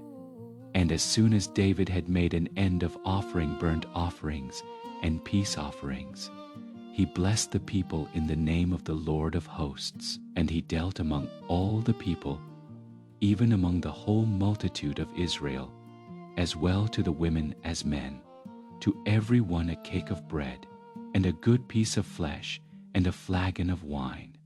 So all the people departed every one to his house. Then David returned to bless his household. And Michal the daughter of Saul came out to meet David, and said, How glorious was the King of Israel today, who uncovered himself today in the eyes of the handmaids of his servants, as one of the vain fellows shamelessly uncovereth himself. And David said unto Michal, It was before the Lord which chose me before thy father, and before all his house, to appoint me ruler over the people of the Lord, over Israel. Therefore will I play before the Lord, and I will yet be more vile than thus, and will be base in mine own sight. And of the maidservants which thou hast spoken of them shall I be had in honor. Therefore Michal firstfall had no child unto the day of her death. And it came to pass, when the king sat in his house, and the Lord had given him rest round about from all his enemies, that the king said unto Nathan the prophet, See now, I dwell in an house of cedar, but the ark of God dwelleth within curtains. And Nathan said to the king, Go, do all that. And it came to pass that night, that the word of the Lord came unto Nathan, saying, Go and tell my servant David, Thus saith the Lord, Shalt thou build me an house for me to dwell in, whereas I have not dwelt in any house, since the time that I brought up the children of Israel out of Egypt, even to this day, but have walked in a tent and in a tabernacle, in all the places wherein I have walked with all the children of Israel spake I a word with any of the tribes of Israel, whom I commanded to feed my people Israel, saying, Why build ye not me an house of cedar? Now therefore so shalt thou say unto my servant David, Thus saith the Lord of hosts, I took thee from the sheepcote, from following the sheep, to be ruler over my people, over Israel. And I was with thee whithersoever thou wentest, and have cut off all thine enemies out of thy sight, and have made thee a great name, like unto the name of the great men that are in the earth. Moreover, I will appoint a place for my people Israel, and will plant them, that they may dwell in a place of their own, and move no more. Neither shall the children of wickedness afflict them any more, as beforetime, and as since the time that I commanded judges to be over my people Israel, and have caused thee to rest. Also the Lord telleth thee that he will make thee an house. And when thy days be fulfilled, and thou shalt sleep with thy fathers, I will set up thy seed after thee, which shall proceed out of thy bowels, and I will establish his kingdom. He shall build an house for my name, and I will establish the throne of his kingdom forever. I will be his father, and he shall be my son. If he commit iniquity, I will chasten him with the rod of men, and with the stripes of the children of men. But my mercy shall not depart away from him, as I took it from Saul, whom I put away before thee. And thine house and thy kingdom shall be established forever before thee. Thy throne shall be established forever. According to all these words, and according to all this vision, so did Nathan speak unto David. Then went King David in, and sat before the Lord. And he said, Who am I, O Lord, and what is my house, that thou hast brought me hitherto? And this was yet a small thing in thy sight, O Lord God. But thou hast spoken also of thy servant's house for a great while to come. And is this the manner of man, O Lord God? And what can David say more unto thee? For thou, Lord God, knowest thy servant, for thy word's sake, and according to thine own heart, hast thou done all these great things, to make thy servant know them. Wherefore thou art great, O Lord God, for there is none like thee, neither is there any God beside thee, according to all that we have heard with our ears, and what one nation in the earth is like, a people even like Israel, whom God went to redeem for a people to himself, and to make him a name, and to do for you great things and terrible, for thy land, before thy people, which thou redeemedst to thee from Egypt, from the nations and their gods. For thou hast confirmed to thyself thy people Israel, to be a people unto thee forever. And thou, Lord, art become their God. And now, O Lord God, the word that thou hast spoken concerning thy servant and concerning his house, establish it forever, and do as thou hast, and let thy name be magnified forever, saying, the Lord of hosts is the God over Israel. And let the house of thy servant David be established before thee. For thou, O Lord of hosts, God of Israel, hast revealed to thy servant, saying, I will build thee an house. Therefore hath thy servant found in his heart to pray this prayer unto thee. And now, O Lord God, thou art that God, and thy words be true, and thou hast promised this goodness unto thy servant. Therefore now let it please thee to bless the house of thy servant, that it may continue forever before thee, for thou, O Lord God, hast spoken it. And with thy blessing let the house of thy servant be blessed forever. And after this it came to pass that David smote the Philistines, and subdued them. And David took Methegama out of the hand of the Philistines. And he smote Moab, and measured them with a line, casting them down to the ground. Even with 2 lines measured he to put to death, and with 1 full line to keep alive. And so the Moabites became David's servants, and brought gifts. David smote also Hadadezer, the son of Rehob, king of Zobah, as he went to recover his border at the river Euphrates. And David took from him 1,000 chariots, and 700 horsemen, and 20,000 footmen. And David houghed all the chariot horses, but reserved of them for 100 chariots. And when the Syrians of Damascus came to succor Hadadezer king of Zobah, David slew of the Syrians 22,000 men. Then David put garrisons in Syria of Damascus, and the Syrians became servants to David, and brought gifts. And the Lord preserved David whithersoever he went. And David took the shields of gold that were on the servants of Hadadezer, and brought them to Jerusalem.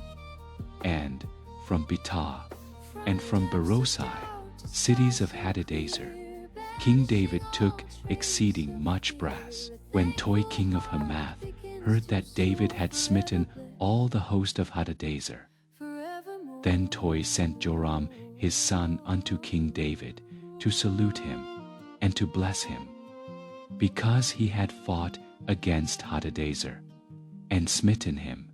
For Hadadezer had wars with Toi. And Joram brought with him vessels of silver, and vessels of gold, and vessels of brass, which also King David did dedicate unto the Lord, with the silver and gold that he had dedicated of all nations which he subdued, of Syria, and of Moab, and of the children of Ammon, and of the Philistines, and of Amalek, and of the spoil of Hadadezer, son of Rehob, king of Zobah.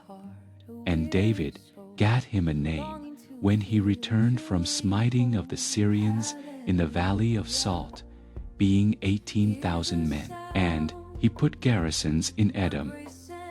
Throughout all Edom put he garrisons, and all they of Edom became David's servants.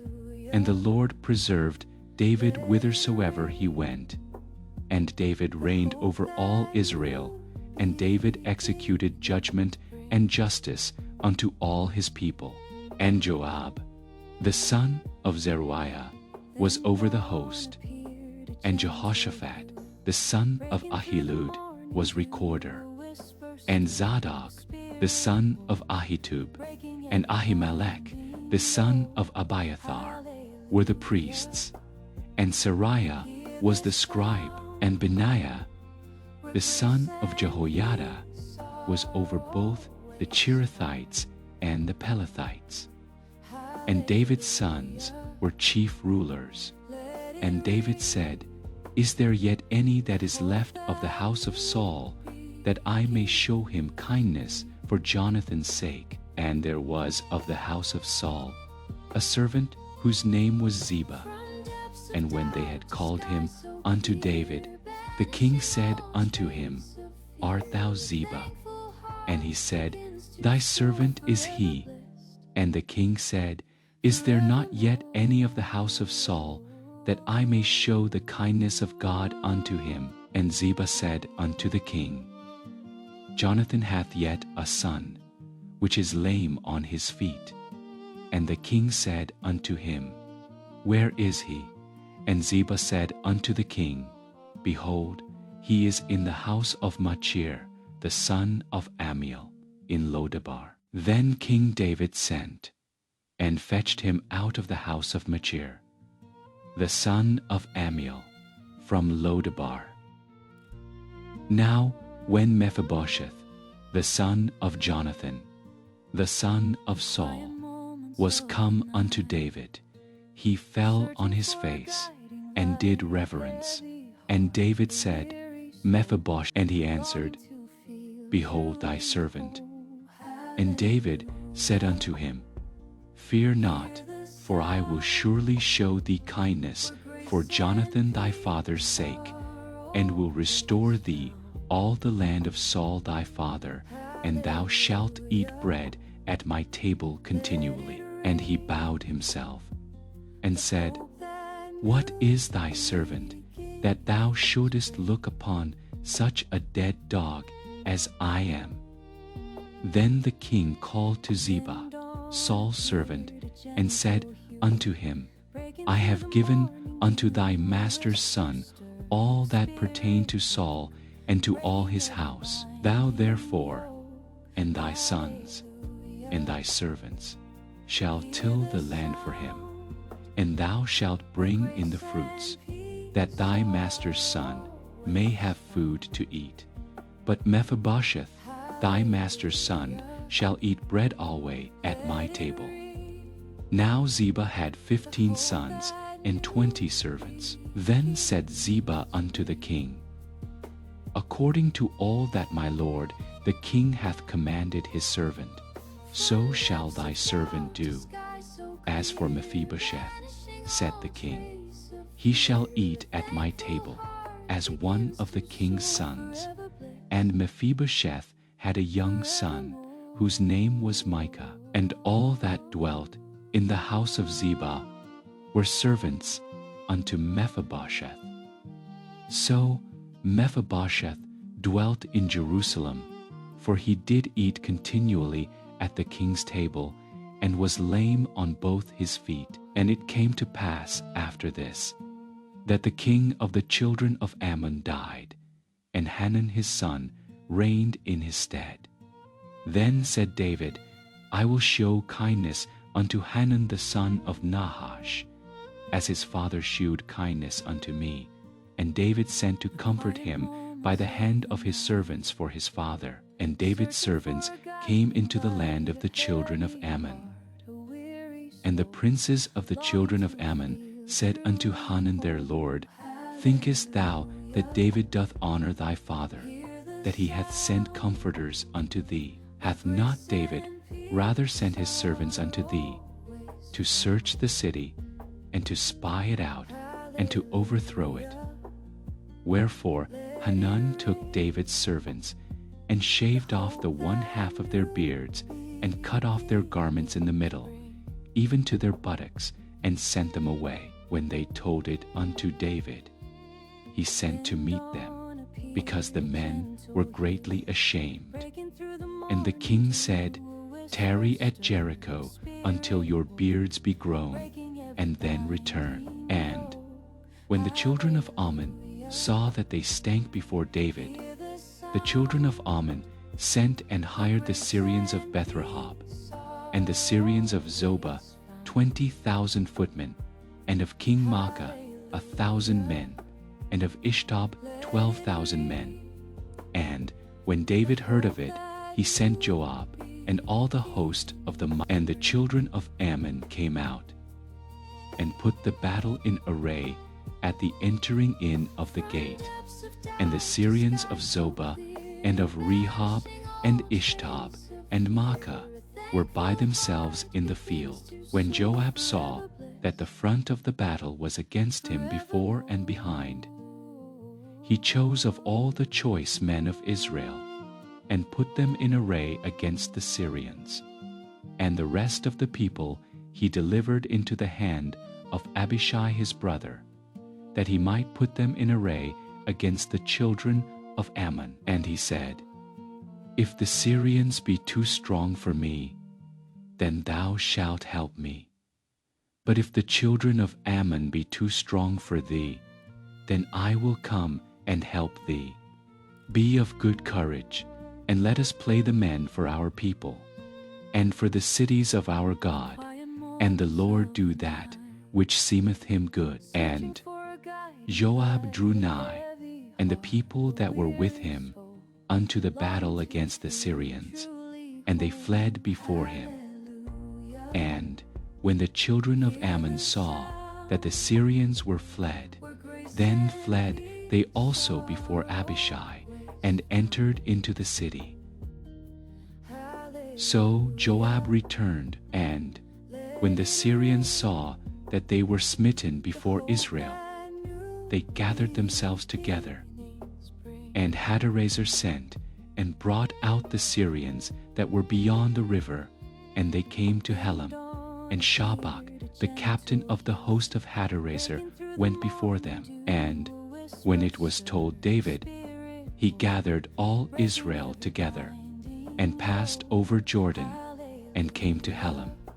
And the Syrians set themselves in array against David, and fought with him. And the Syrians fled before Israel.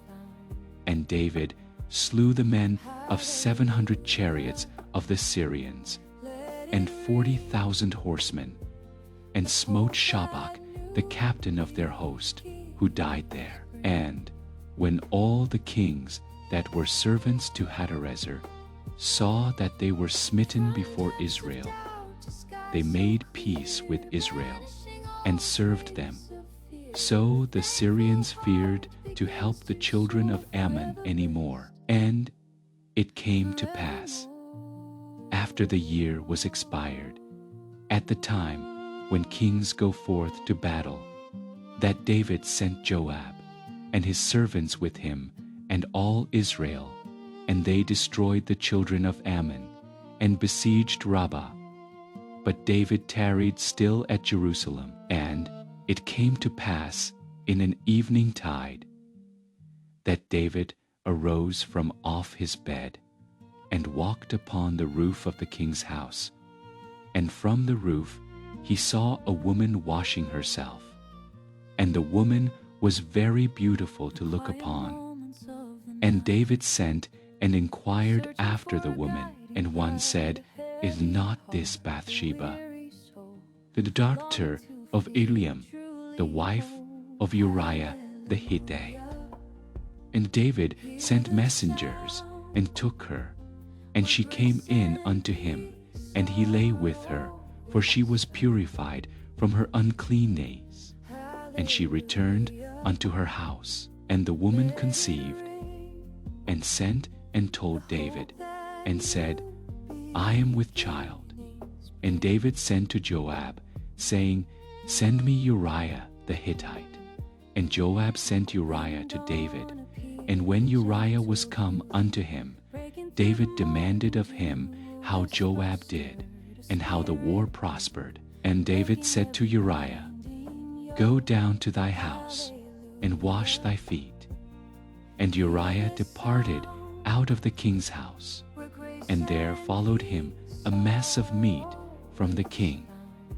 But Uriah slept at the door of the king's house with all the servants of his lord, and went not down to his house. And when they had told David, saying, Uriah went not down unto his house, David said unto Uriah, Camest thou not from thy journey? Why then didst thou not go down unto thine house? And Uriah said unto David, The ark and Israel and Judah abide in tents, and my lord Joab and the servants of my lord are encamped in the open fields. Shall I then go into mine house to eat and to drink, and to lie with my wife? As thou livest, and as thy soul liveth, I will not do this thing. And David said to Uriah, Tarry here today also, and tomorrow I will let thee depart. So Uriah abode in Jerusalem that day and the morrow. And when David had called him, he did eat and drink before him, and he made him drink. And at even he went out to lie on his bed with the surface of his lard, but went not down to his house. And it came to pass in the morning that David wrote a letter to Joab, and sent it by the hand of Uriah. And he wrote in the letter, saying, Set ye Uriah in the forefront of the hottest battle, and retire ye from him, that he may be smitten and die.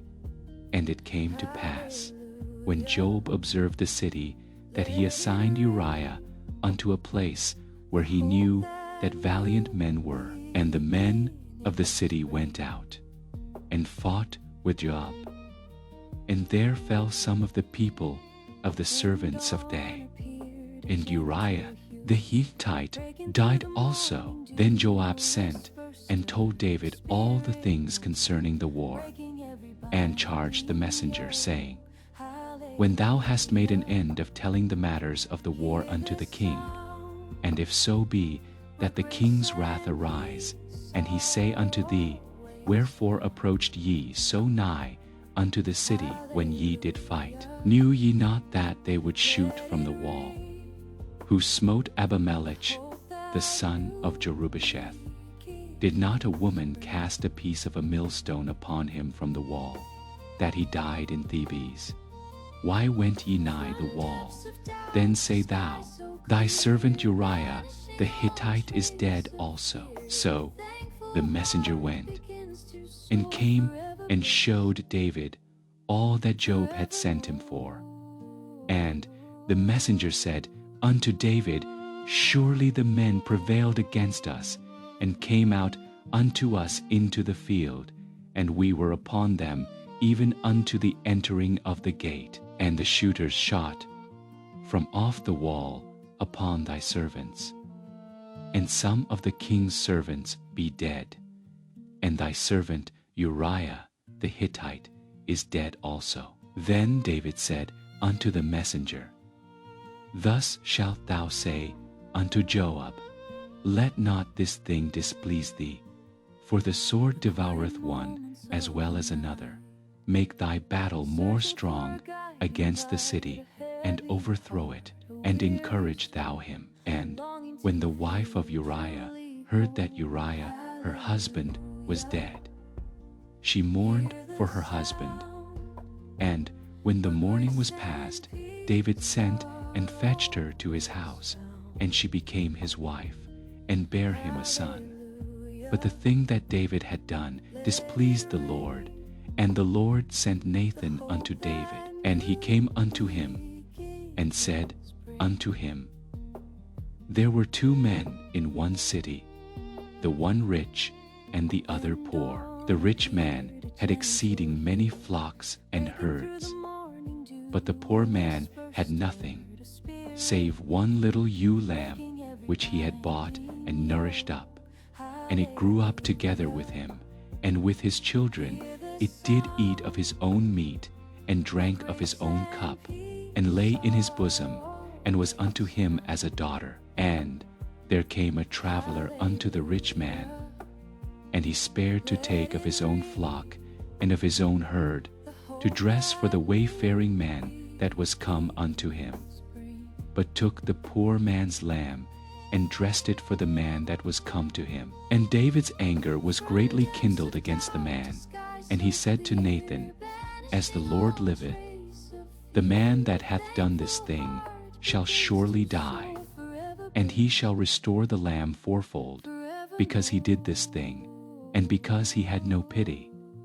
And Nathan said to David, Thou art the man. Thus saith the Lord God of Israel, I anointed thee king over Israel, and I delivered thee out of the hand of Saul. And I gave thee thy master's house, and thy master's wives into thy bosom, and gave thee the house of Israel and of Judah. And if that had been too little, I would moreover have given unto thee such and such things. Wherefore hast thou despised the commandment of the Lord to do evil in his sight? Thou hast killed Uriah the Hittite with the sword, and hast taken his wife to be thy wife, and hast slain him with the sword of the children of Ammon. Now therefore the sword shall never depart from thine house, because thou hast despised me, and hast taken the wife of Uriah the Hittite to be thy wife. Thus saith the Lord, Behold, I will raise up evil against thee out of thine own house, and I will take thy wives before thine eyes, and give them unto thy neighbor, and he shall lie with thy wives in the sight of this sun. For thou didst it secretly. But I will do this thing before all Israel, and before the sun. And David said unto Nathan, I have sinned against the Lord. And Nathan said unto David, The Lord also hath put away thy sin. Thou shalt not die. Hobate. Because by this deed thou hast given great occasion to the enemies of the Lord to blaspheme. The child also that is born unto thee shall surely die. And Nathan departed unto his house. And the Lord struck the child that Uriah's wife bare unto David, and it was very sick. David therefore besought God for the child. And David fasted, and went in, and lay all night upon the earth. And the elders of his house arose, and went to him to raise him up from the earth. But he would not, neither did he eat bread with them. And it came to pass on the 7th day that the child died. And the servants of David feared to tell him that the child was dead. For they said, Behold, while the child was yet alive, we spake unto him, and he would not hearken unto our voice. How will he then vex himself, if we tell him that the child is dead? But when David saw that his servants whispered, David perceived that the child was dead. Therefore David said unto his servants, Is the child dead? And they said, He is dead. Then David arose from the earth, and washed, and anointed himself, and changed his apparel, and came into the house of the Lord, and worshipped. Then he came to his own house, and when he required, they set bread before him, and he did eat. Then said his servants unto him, What thing is this that thou hast done? Thou didst fast and weep for the child, while it was alive. But when the child was dead, thou didst rise and eat bread. And he said, While the child was yet alive, I fasted and wept. For I said, Who can tell whether God will be gracious to me, that the child may live? But now he is dead. Wherefore can I bring him back again? I shall go to him, but he shall not return to me. And David comforted Bathsheba his wife, and went in unto her, and lay with her. And she bare a son, and he called his name Solomon. And the Lord loved him. And he sent by the hand of Nathan the prophet, and he called his name Jed, and Joab fought against Rabbah of the children of Ammon, and took the royal city. And Joab sent messengers to David, and said, I have fought against Rabbah, and have taken the city of waters. Now, therefore, gather the rest of the people together, and encamp against the city, and take it, lest I take the city, and it be called after my name. And David gathered all the people together, and went to Rabbah, and fought against it, and took it. And he took their king's crown from off his head, the weight whereof was a talent of gold with the precious stones, and it was set on David's head. And he brought forth the spoil of the city in great abundance. And he brought forth the people that were therein, and put them under saws, and under harrows of iron, and under axes of iron, and made them pass through the brick kiln. And thus did he unto all the cities of the children of Ammon. So David and all the people returned unto Jerusalem. And it came to pass after this, that Absalom, the son of David, had a fair sister, whose name was Tamar, and Amnon, the son of David, loved her. And Amnon was so vexed that he fell sick for his sister Tamar, for she was a virgin, and Amnon thought it hard for him to. But Amnon had a friend, whose name was Jonadab, the son of Shema David's brother. And Jonadab was a very subtle man. And he said unto him, Why art thou, being the king's son, lean from day to day?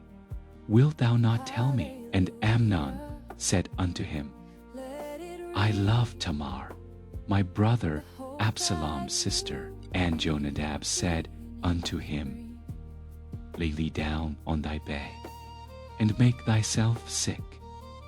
And when thy father cometh to see thee, say unto him, I prithee, let my sister Tamar come, and give me meat, and dress the meat in my sight, that I may see it, and eat it at her hand. So Amnon lay down, and made himself sick. And when the king was come to see him, Amnon said unto the king, I pray thee, let Tamar my sister come, and make me a couple of cakes in my sight, that I may eat at her hand. Then David sent home to Tamar, saying, Go now to thy brother. So Tamar went to her brother Amnon's house, and he was laid down. And she took flour, and kneaded it, and made cakes in his sight, and did bake the cakes. And she took a pan, and poured them out before him. But he refused to eat. And Amnon said, Have out all men from me. And they went out every man from. And Amnon said unto Tamar, Bring the meat into the chamber, that I may eat of thine hand. And Tamar took the cakes which she had made, and brought them into the chamber to Amnon her brother. And when she had brought them unto him to eat, he took hold of her, and said unto her, Come lie with. And she answered him, Nay, my brother, do not force me, for no such thing ought to be done in Israel. Do not thou this folly. And I, whither shall I cause my shame to go? And as for thee, thou shalt be as one of the fools in Israel. Now therefore, I pray thee, speak unto the king, for he will not withhold me from thee. Howbeit, he would not hearken unto her voice, but, being stronger than she, forced her, and lay with her. Then Amnon hated her exceedingly, so that the hatred wherewith he hated her was greater than the love wherewith he had loved her. And Amnon said unto her, Arise, be gone. And she said unto him, There is no cause. This evil in sending me away is greater than the other that thou didst unto me. But he would not hearken unto her. Then he called his servant that ministered unto him, and said, Put now this woman out from me. And bolted, and she had a garment of divers colors upon her. For with such robes were the king's daughters that were virgins apparelled. Then his servant brought her out, and bolted the door after her. And Tamar put ashes on her head, and rent her garment of divers colors that was on her, and laid her hand on her head, and went on crying. And Absalom her brother said unto her, Hath Amnon thy brother been with thee? But hold now thy peace, my sister, he is thy brother. Regard not this thing. So Tamar remained desolate in her brother Absalom's house. But when King David heard of all these things, he was very wroth. And Absalom spake unto his brother Amnon, neither good nor bad, for Absalom hated Amnon, because he had forced his sister Tamar. And it came to pass, after 2 full years, that Absalom had sheepshearers in Baalhazor, which is beside Ephraim, and Absalom invited all the king's sons. And Absalom came to the king, and said, Behold now, thy servant hath sheepshearers. Let the king, I beseech thee, and his servants go with thy servant. And the king said to Absalom, Nay, my son, let us not all now go, lest we be chargeable unto thee. And he pressed him. Howbeit he would not go, but blessed him. Then said Absalom, If not, I pray thee, let my brother Amnon go with us. And the king said unto him, Why should he go with thee? But Absalom pressed him, that he let Amnon and all the king's sons go with him. Now Absalom had commanded his servants, saying, Mark ye now, when Amnon's heart is merry with wine, and when I say unto you, Smite Amnon, then kill him. Fear not, have not I commanded you? Be courageous, and be valiant. And the servants of Absalom did unto Amnon as Absalom had commanded. Then all the king's sons arose, and every man gat him up upon his mule, and fled. And it came to pass, while they were in the way, that tidings came to David, saying, Absalom hath slain all the king's sons, and there is not one of them left. Then the king arose, and tare his garments, and lay on the earth, and all his servants stood by with their clothes rent. And Jonadab, the son of Shimeah, David's brother, answered and said, Let not my lord suppose that they have slain all the young men the king's sons, for Amnon only is dead. For by the appointment of Absalom this hath been determined from the day that he forced his sister Tamar. Now therefore let not my lord the king take the thing to his heart, to think that all the king's sons are dead, for Amnon only is dead. But Absalom fled, and the young man that kept the watch lifted up his eyes, and looked, and behold, there came much people by the way of the hillside behind him. And Jonadab said unto the king, Behold, the king's sons come, as thy servant said. So it is.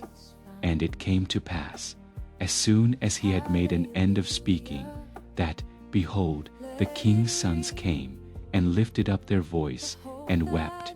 And the king also and all his servants wept very sore. But Absalom fled, and went to Talmai, the son of Ammihud, king of Geshur. And David mourned for his son every day. So Absalom fled, and went to Geshur, and was there 3 years. And the soul of King David longed to go forth unto Absalom, for he was comforted concerning Amnon, seeing he was dead. Now Joab, the son of Zeruiah, perceived that the king's heart was toward Absalom. And Joab sent to Tekoa, and fetched thence a wise woman, and said, Daughter to her, I prise thee, feign thyself to be a mourner, and put on now mourning apparel, and anoint not thyself with oil, but be as a woman that had a long time mourned for the dead. And come to the king, and speak on this manner unto him. So Joab put the words in her mouth. And when the woman of Tekoa spake to the king, she fell on her face to the ground, and did obeisance, and said, Help, O king. And the king said unto her, What aileth thee?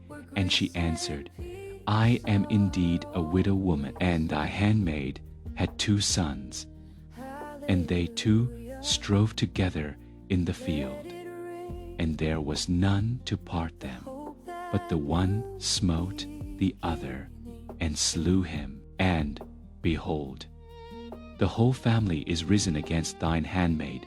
And they said, Deliver him that smote his brother, that we may kill him, for the life of his brother whom he slew, and we will destroy the heir also. And so they shall quench my coal which is left, and shall not leave to my husband neither name nor remainder upon the earth. And the king said unto the woman, Go to thine house, and I will give charge concerning thee. And the woman of Tekoa said unto the king, My lord, O king, the iniquity be on me, and on my father's house, and the king and his throne be guiltless. And the king said, Whosoever saith aught unto thee, bring him to me, and he shall not touch thee any more. Then said she, I pray thee, let the king remember the Lord thy God, that thou wouldest not suffer the revengers of blood to destroy any more, lest they destroy my son. And he said, As the Lord liveth, there shall not one hair of thy son fall to the earth. Then the woman said, Let thine handmaid, I pray thee, speak one word unto my lord the king. And he said, Say on. And the woman said, Wherefore then hast thou thought such a thing against the people of God? For the king doth speak this thing as one which is faulty, in that the king doth not fetch home again, is banished. For we must needs die, and are as water spilt on the ground, which cannot be gathered up again. Neither doth God respect any person. Yet doth he devise means that his banished be not Now therefore, that I am come to speak of this thing unto my lord the king, it is because the people have made me afraid. And thy handmaid said, I will now speak unto the king.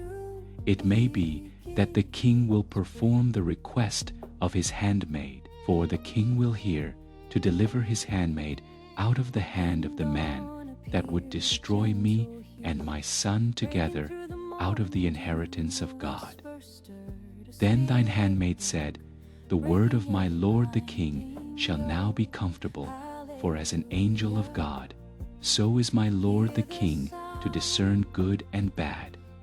Therefore the Lord. Then the king answered and said unto the woman, Hide not from me, I pray thee, the thing that I shall ask thee. And the woman said, Let my lord the king now speak. And the king said, Is not the hand of Joab with thee in all this? And the woman answered and said, As thy soul liveth, my lord the king, none can turn to the right hand or to the left from aught that my lord the king hath spoken for thy servant Joab. He bade me, and he put all these words in the mouth of thine handmaid, to fetch about this form of speech. Hath thy servant Joab done this thing? and my Lord is wise, according to the wisdom of an angel of God, to know all things that are in the earth. And the king said unto Joab, Behold now, I have done this thing. Go therefore, bring the young. And Joab fell to the ground on his face, and bowed himself, and thanked the king. And Joab said, Today thy servant knoweth that I have found grace in thy sight, my lord, O king, in that the king hath fulfilled the request of his servant. So Joab arose and went to Geshur, and brought Absalom to Jerusalem. And the king said, Let him turn to his own house, and let him not see my face. So Absalom returned to his own house, and saw not the king's face. But in all Israel there was none to be so much praised as Absalom for his beauty. From the sole of his foot even to the crown of his head, there was no blemish in him. And when he pulled his head, for it was at every year's end that he pulled it, because the hair was heavy on him. Therefore he pulled it. He weighed the hair of his head at 200 shekels after the king's weight. And unto Absalom there were born 3 sons, and 1 daughter, whose name was Tamar. She was a woman of a fair countenance. So Absalom dwelt 2 full years in Jerusalem, and saw not the king's face. Therefore Absalom sent for Joab to have sent him to the king, but he would not come to him. And when he sent again the second time, he would not come. Therefore he said unto his servants, See, Joab's field is near mine, and he hath barley there. Go and set it on fire. And Absalom's servants set the field on fire. Then Joab arose, and came to Absalom unto his house, and said unto him, Wherefore have thy servants set my field on fire? And Absalom answered Joab, Behold, I sent unto thee, saying, Come hither, that I may send thee to the king, to say, Wherefore am I come from Geshur? It had been good for me to have been there still. Now therefore let me see the king's face, and if there be any iniquity in me, let him kill. So Joab came to the king, and told him. And when he had called for Absalom, he came to the king, and bowed himself on his face to the ground before the king. And the king kissed Absalom. And it came to pass after this, that Absalom prepared him chariots and horses, and 50 men to run before him. And Absalom rose up early, and stood beside the way of the gate. And it was so, that when any man that had a controversy came to the king for judgment, then Absalom called unto him, and said, Of what city art thou? And he said, Thy servant is of one of the tribes of Israel. And Absalom said unto him, See, thy matters are good and right, but there is no man deputed of the king to hear thee. Absalom said moreover, O that I were made judge in the land, that every man which hath any suit or cause might come unto me, and I would do him justice. And it was so, that when any man came nigh to him to do him obeisance, he put forth his hand, and took him, and kissed him. And on this manner did Absalom to all Israel that came to the king for judgment. So Absalom stole the hearts of the men of Israel. And it came to pass, after 40 years, that Absalom said unto the king, I pray thee, let me go and pay my vow, which I have vowed unto the Lord in Hebron. For thy servant vowed a vow while I abode at Geshur in Syria, saying, If the Lord shall bring me again indeed to Jerusalem, then I will serve the Lord. And the king said unto him, Go in peace. So he arose and went to Hebron. But Absalom sent spies throughout all the tribes of Israel, saying, As soon as ye hear the sound of the trumpet, then ye shall say, Absalom reigneth in Hebron. And with Absalom went 200 men out of Jerusalem that were called, and they went in their simplicity, and they knew not anything. And Absalom sent for Ahithophel, David's counselor, from his city, even from Gila, while he offered sacrifices. And the conspiracy was strong, for the people increased continually with Absalom. And there came a messenger to David, saying, The hearts of the men of Israel are after Absalom. And David said unto all his servants that were with him at Jerusalem, Arise, and let us flee, for we shall not else escape from Absalom. Make speed to depart, lest he overtake us suddenly, and bring evil upon us, and smite the city with the edge of the sword. And the king's servants said unto the king, Behold, thy servants are ready to do whatsoever my lord the king shall appoint. And the king went forth, and all his household after him. And the king left 10 women, which were concubines, to keep the house. And the king went forth, and all the people after him, and tarried in a place that was far off. And all his servants passed on beside him, and all the Cherethites, and all the Pelethites, and all the Gittites, 600 men which came after him from Gath, passed on before the king. Then said the king to Ittai, the Gittite, Wherefore goest thou also with us?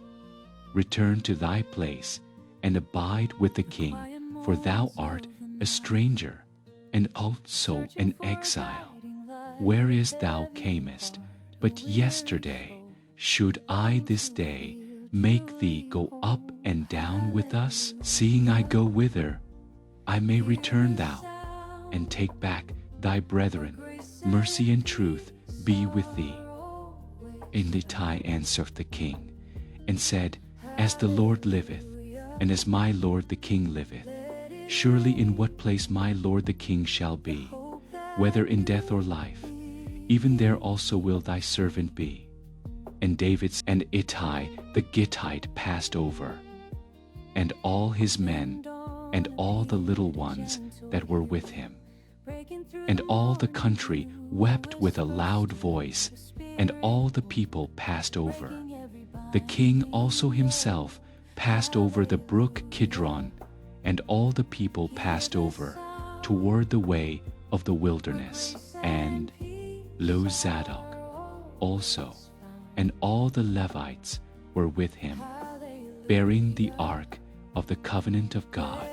And they set down the ark of God, and Abiathar went up until all the people had done passing out of the city. And the king said unto Zadok, Carry back the ark of God into the city. If I shall find favor in the eyes of the Lord, he will bring me again, and shew me both it and his habitation. But if ye thus say, I have no delight in thee, behold, here am I. The king said also unto Zadok the priest, Art not thou a seer? Return into the city in peace, and your 2 sons with you, Ahimaaz thy son, and Jonathan the son of Abiathar. See, I will tarry in the plain of the wilderness, until there come word from you to certify me. Zadok, Bavor, and Abai, Ather the ark of God again to Jerusalem, and they tarried there. And David went up by the ascent of Mount Olivet, and wept as he went up, and had his head covered, and he went barefoot. And all the people that was with him covered every man his head, and they went up, weeping as they. And one told David, saying, Ahithophel is among the conspirators with Absalom. And David said, O Lord, I pray thee, turn the counsel of Ahithophel into foolishness. And it came to pass that when David was come to the top of the mount where he worshipped God, behold, Hushai, the architect, came to meet him with his coat rent and earth upon his head, unto whom David said, If thou passest on with me, then thou shalt be a burden unto me. But if thou return to the city and say unto Absalom, I will be thy servant, O king, as I have been thy father's servant hitherto, so will I now also be thy servant. Then mayest thou for me defeat the counsel of Ahithophel.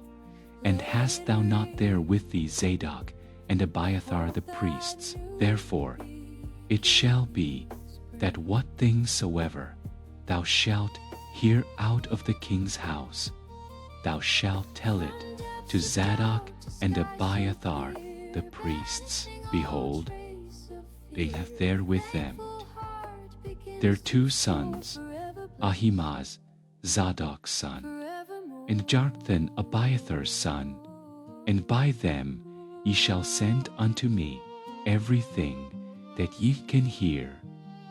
So Hushai, David's friend, came into the city, and Absalom came. And when David was a little past the top of the hill, behold, Ziba the servant of Mephibosheth met him, with a couple of asses saddled, and upon them 200 loaves of bread, and 100 bunches of raisins, and 100 of summer fruits, and a bottle of wine. And the king said unto Ziba, What meanest thou by these? And Ziba said, The asses be for the king's household to ride on, and the bread and summer fruit for the young men to eat, and the wine, that such as be faint in the wilderness may drink. And the king said, And where is thy master's son? And Ziba said unto the king, Behold, he abideth at Jerusalem. For he said, Today shall the house of Israel restore me the kingdom of my father. Then said the king to Ziba, Behold, thine are all that pertained unto Mephibosheth. And Ziba said, I humbly beseech thee that I may find grace in thy sight, my lord, O king. And when King David came to Bahurim, behold, thence came out a man of the family of the house of Saul, whose name was Shimei, the son of Jerah. He came forth, and cursed still as he came, and he cast stones at David, and at all the servants of King David, and all the people and all the mighty men were on his right hand and on his left. And thus said Shimei, when he cursed, Come out, thou bloody man, and thou man of Belial. The Lord hath returned upon thee all the blood of the house of Saul, in whose stead thou hast reigned, and the Lord hath delivered the kingdom into the hand of Absalom thy son. And, behold, thou art taken in thy mischief, because thou art a bloody man. And then said Abishai, the son of Zeruiah, unto the king, Why should this dead dog curse my lord the king? Let me go over, I pray thee, and take off his head. And the king said, What have I to do with you, ye sons of Zeruiah? So let him curse, because the Lord hath said unto him, Curse David. Who shall then say, Wherefore hast thou done so? And David said to Abishai and to all his servants, Behold, my son, which came forth of my bowels, seeketh my life. How much more now May this Benjamite do it. Let him alone, and let him curse, for the Lord hath bidden him. It may be that the Lord will look on mine affliction, and that the Lord will requite me good for his cursing this day.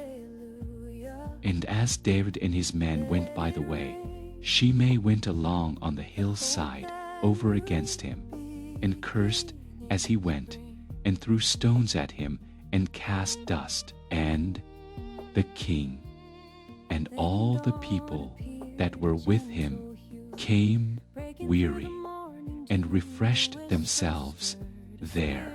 And Absalom and all the people, the men of Israel, came to Jerusalem, and Ahithophel with him. And it came to pass, when Hushai the architect, David's friend, was come unto Absalom, that Hushai said unto Absalom, God save the king, God save the king.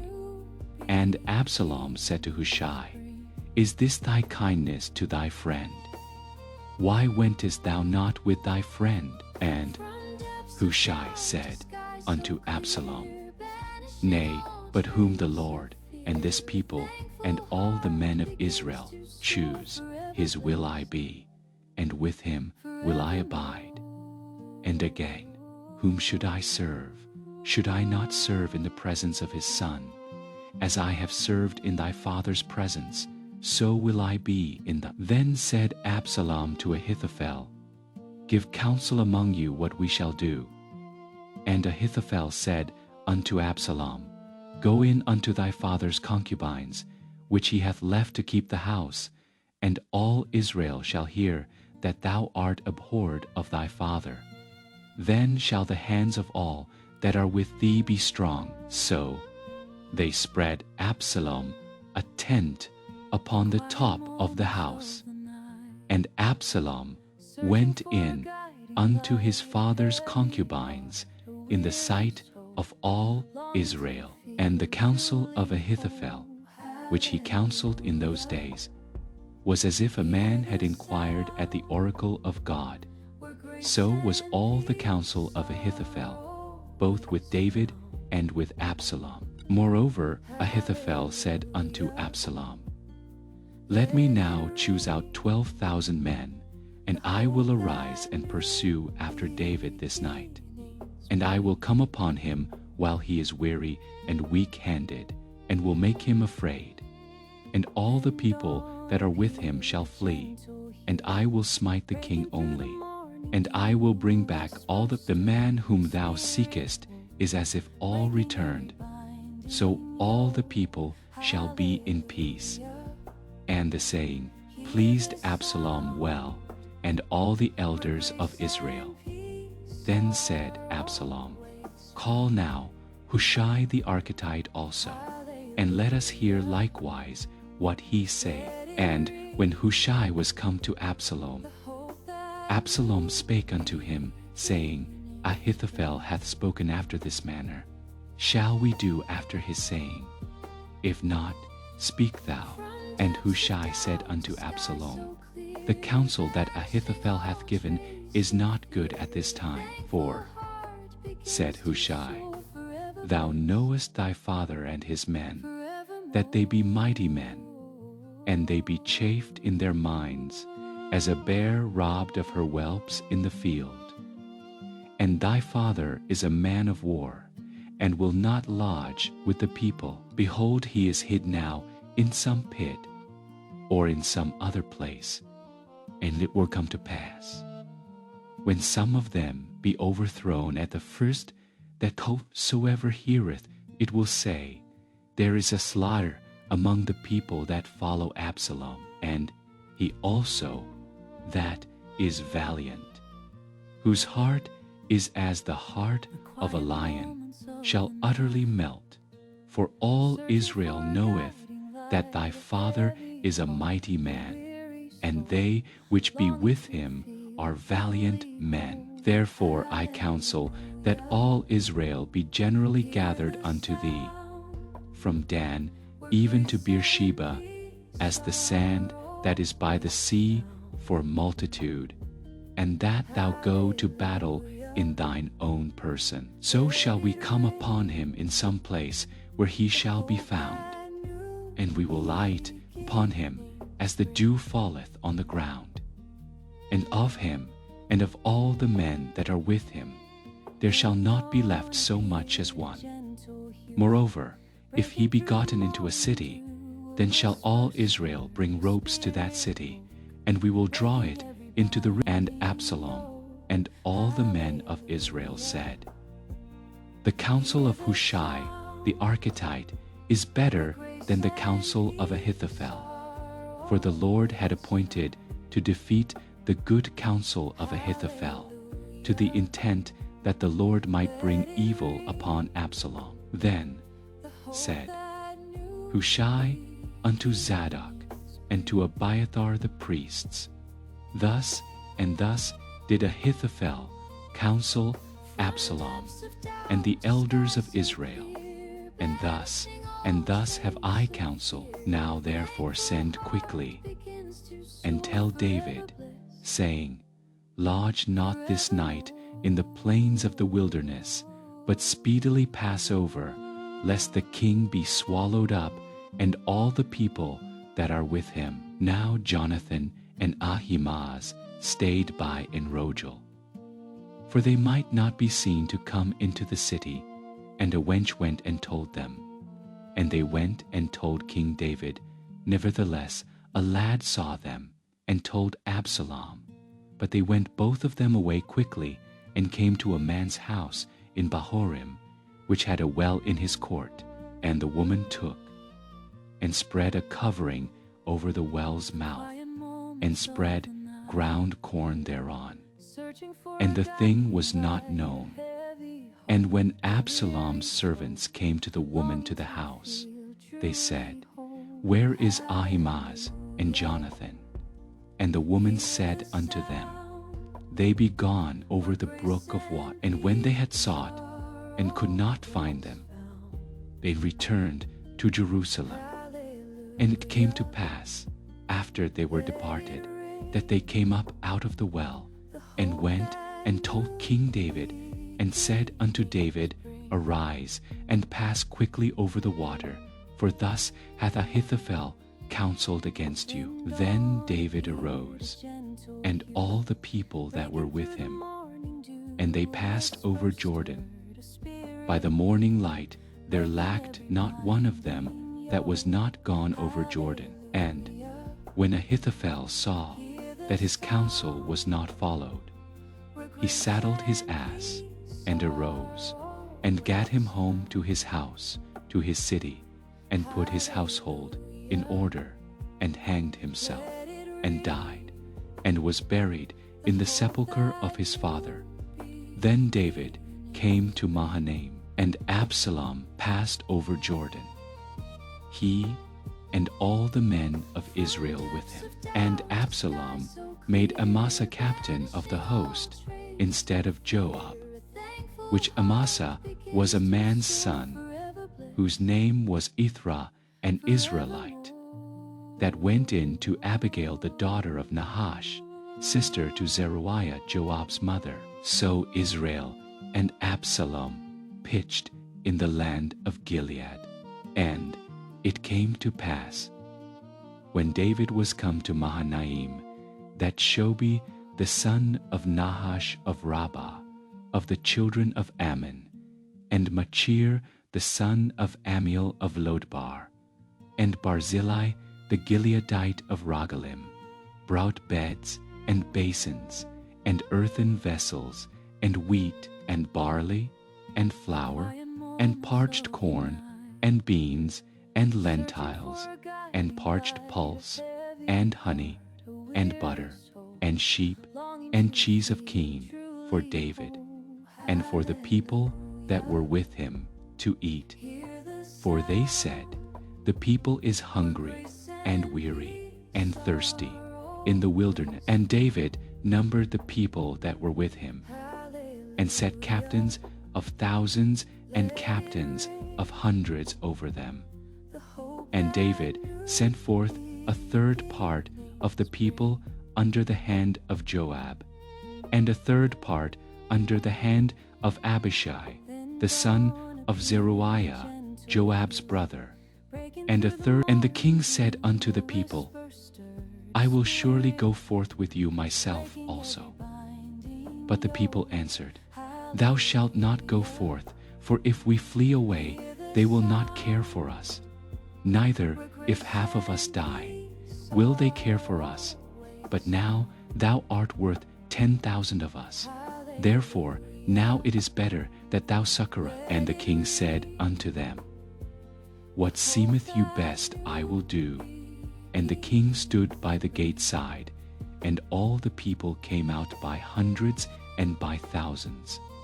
And the king commanded Joab and Abishai and Ittai, saying, Deal gently for my sake with the young man, even with Absalom. And all the people heard when the king gave all the captains charge concerning Absalom.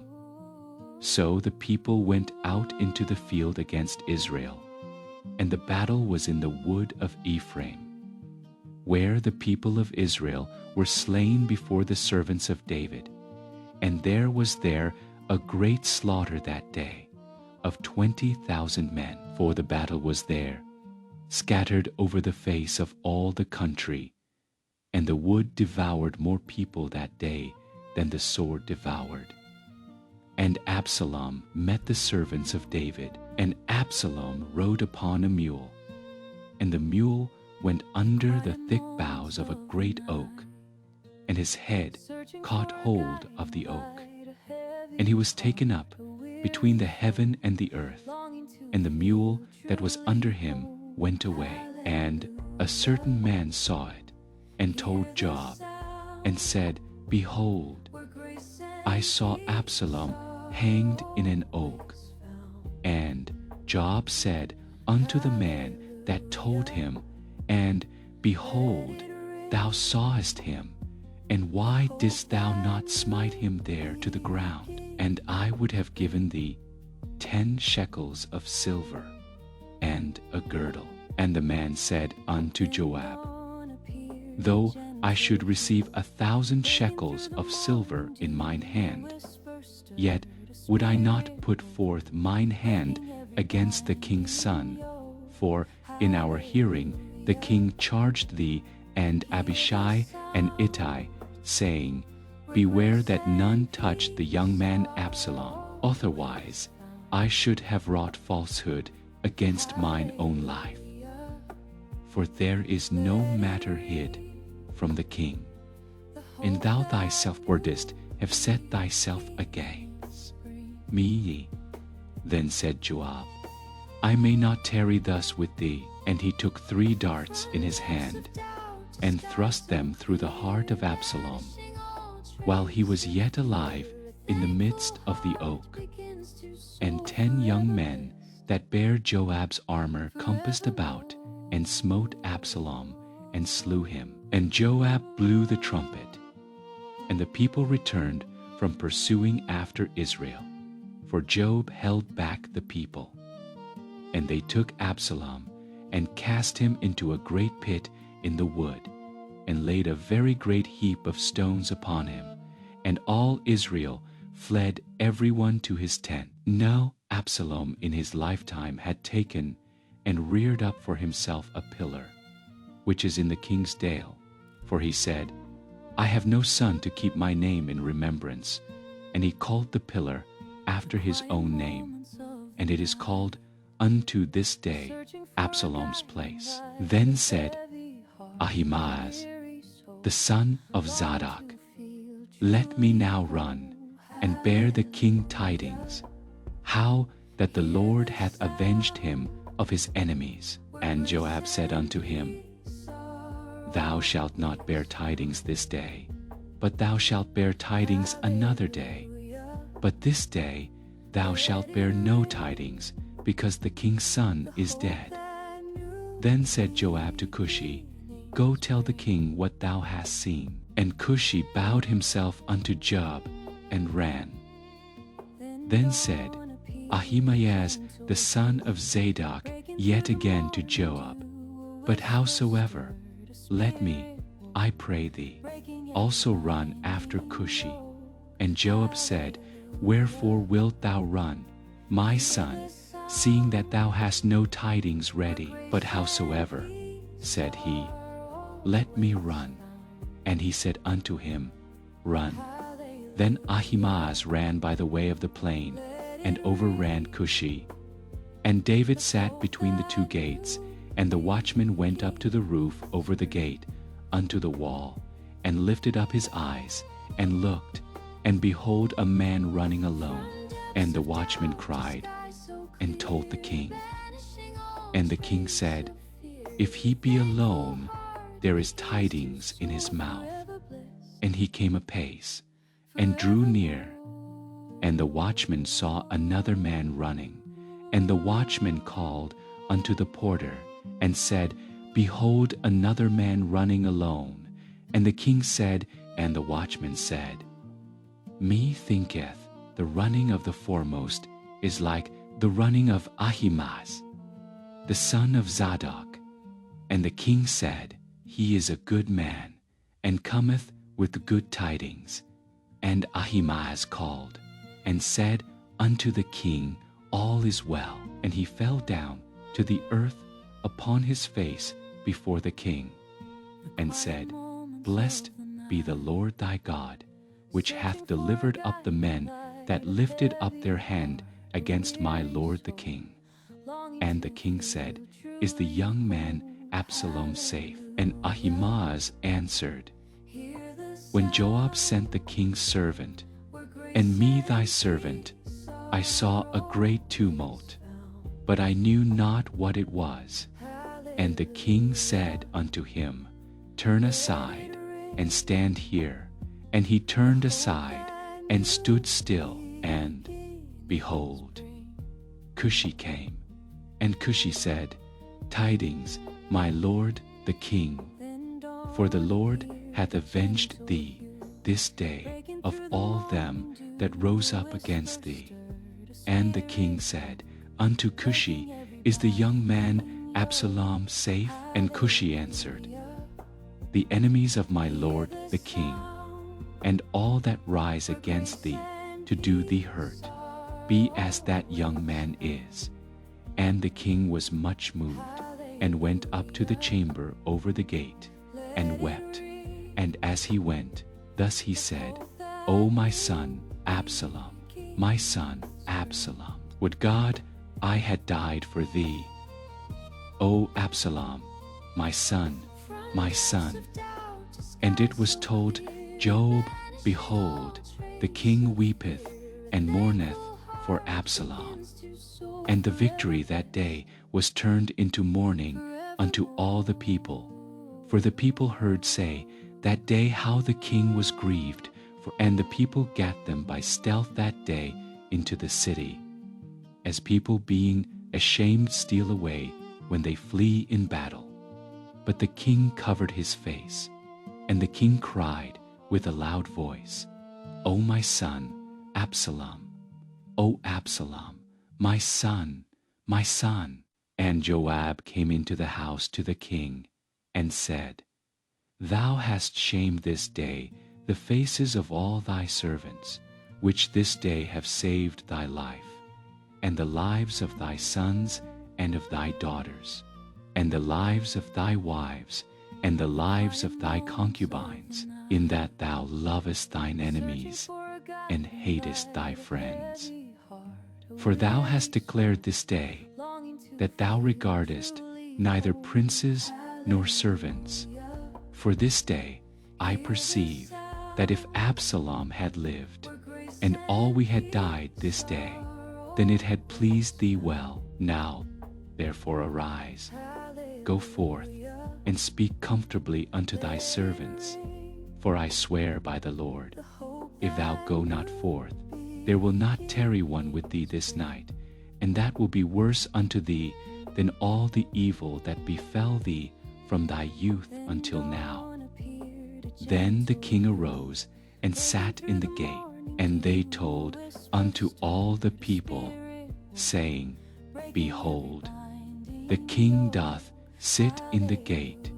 And all the people came before the king, for Israel had fled every man to his tent. And all the people were at strife throughout all the tribes of Israel, saying, The king saved us out of the hand of our enemies, and he delivered us out of the hand of the Philistines. And now he is fled out of the land for Absalom. And Absalom, whom we anointed over us, is dead in battle. Now therefore, why speak ye not a word of bringing the king back? And King David sent to Zadok and to Abiathar the priests, saying, Speak unto the elders of Judah, saying, Why are ye the last to bring the king back to his house? Seeing the speech of all Israel is come to the king, Ye are my brethren, ye are my bones and my flesh. Wherefore then are ye the last to bring back the king, and say ye to Amasa, Art thou not of my bone and of my flesh? God do so to me, and more also, if thou be not captain of the host before me continually in the room of Joab. And he bowed the heart of all the men of Judah, even as the heart of one man, so that they sent this word unto the king, Return thou, and all thy servants. So the king returned, and came to Jordan, and Judah came to Gilgal, to go to meet the king, to conduct the king over Jordan. And Shimei, the son of Jerah, a Benjamite, which was of Baharim, hasted and came down with the men of Judah to meet King David. And there were 1,000 men of Benjamin with him, and Ziba, the servant of the house of Saul, and his 15 sons and his 20 servants with him. And they went over Jordan before the king. And there went over a ferry boat to carry over the king's household, and to do what he thought good. And Shimei, the son of Jerah, fell down before the king, as he was come over Jordan, and said unto the king, Let not my lord impute iniquity unto me. Neither do thou remember that which thy servant did perversely the day that my lord the king went out of Jerusalem, that the king should take it to it. For thy servant doth know that I have sinned. Therefore, behold, I am come the first this day of all the house of Joseph to go down to meet my lord the king. But Abishai, the son of Zeruiah, answered and said, Shall not Shimei be put to death for this, because he cursed the Lord's anointed? And David said, What have I to do with you, ye sons of Zeruiah, that ye should this day be adversaries unto me? Shall there any man be put to death this day in Israel? For do not I know that I am this day king over Israel?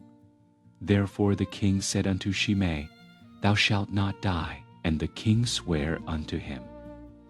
And Mephibosheth, the son of Saul, came down to meet the king, and had neither dressed his feet, nor trimmed his beard, nor washed his clothes, from the day the king departed until the day he came again in peace. And it came to pass, when he was come to Jerusalem to meet the king, that the king said unto him, Wherefore wentest not thou with me, Mephibosheth? And he answered, My lord, O king, my servant deceived me, for thy servant said, I will saddle me an ass, that I may ride thereon, and go to the king, because thy servant is lame. And he hath slandered thy servant unto my lord the king. But my lord the king is as an angel of God. Do therefore what is good in thine eyes. For all of my father's house were but dead men before my lord the king. Yet didst thou set thy servant among them that did eat at thine own. What right, therefore, have I yet to cry any more unto the king. And the king said unto him, Why speakest thou any more of thy matters? I have said, Thou and Ziba divide the land. And Mephibosheth said unto the king, Yea, let him take all, forasmuch as my lord, the king, is come again in peace. And Barzillai, the Gileadite, came down from Rogelim, and went over Jordan with the king, to conduct him over Jordan. Now Barzillai was a very aged man, even 80 years old, and he had provided the king of sustenance while he lay at Mahanaim, for he was a very great man. And the king said unto Barzillai, Come thou over with me, and I will feed thee with me in Jerusalem. And Barzillai said unto the king, How long have I to live, that I should go up with the king unto Jerusalem? I am this day 80 years old, and can I discern between good and evil? Can thy servant taste what I eat or what I drink? Can I hear any more the voice of singing men and singing women? Wherefore then should thy servant be yet a burden unto my lord the king? Thy servant will go a little way over Jordan with the king, and why should the king recompense it me with such a reward? Let thy servant, I pray thee, turn back again, that I may die in mine own city, and be buried by the grave of my father and of my mother. But behold thy servant Chimham, let him go over with my lord the king, and do to him what shall seem good unto thee. And the king answered, Chimham shall go over with me, and I will do to him that which shall seem good unto thee, and whatsoever thou shalt require of me, that will I do for thee. And all the people went over Jordan, and when the king was come over, the king kissed Barzillai and blessed him, and he returned then. The king went on to Gilgal, and Chimham went on with him. And all the people of Judah conducted the king, and also half the people of Israel. And, behold, all the men of Israel came to the king, and said unto the king, Why have our brethren the men of Judah stolen thee away, and have brought the king, and his household, and all David's men with him over Jordan? And all the men of Judah answered the men of Israel, Because the king is near of kin to us. Wherefore then be ye angry for this matter? Have we eaten at all of the king's cost, or hath he given us any gift? And the men of Israel answered the men of Judah, and said, We have 10 parts in the king, and we have also more right in David than ye. Why then did ye despise us, that our advice should not be first had in bringing back our king?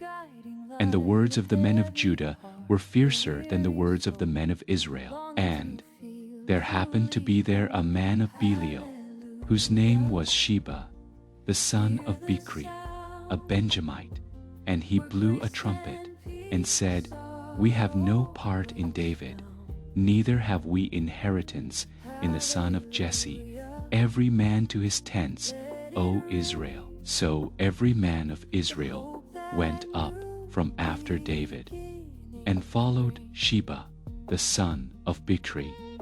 But the men of Judah clave unto their king from Jordan even to Jerusalem. And David came to his house at Jerusalem, and the king took the 10 women his concubines, whom he had left to keep the house, and put them in ward, and fed them, but went not in unto them. So they were shut up unto the day of their death, living in widowhood. Then said the king to Amasa, Assemble me the men of Judah within 3 days, and be thou here present. So Amasa went to assemble the men of Judah. But he tarried longer than the set time which he had appointed him. And David said to Abishai, Now shall Sheba the son of Bichri do us more harm than did Absalom. Take thou thy Lord's servants, and pursue after him, lest he get him fenced cities, and escape us. And there went out after him Joab's men, and the Cherethites, and the Pelethites, and all the mighty men, and they went out of Jerusalem to pursue after Sheba the son of Bichri.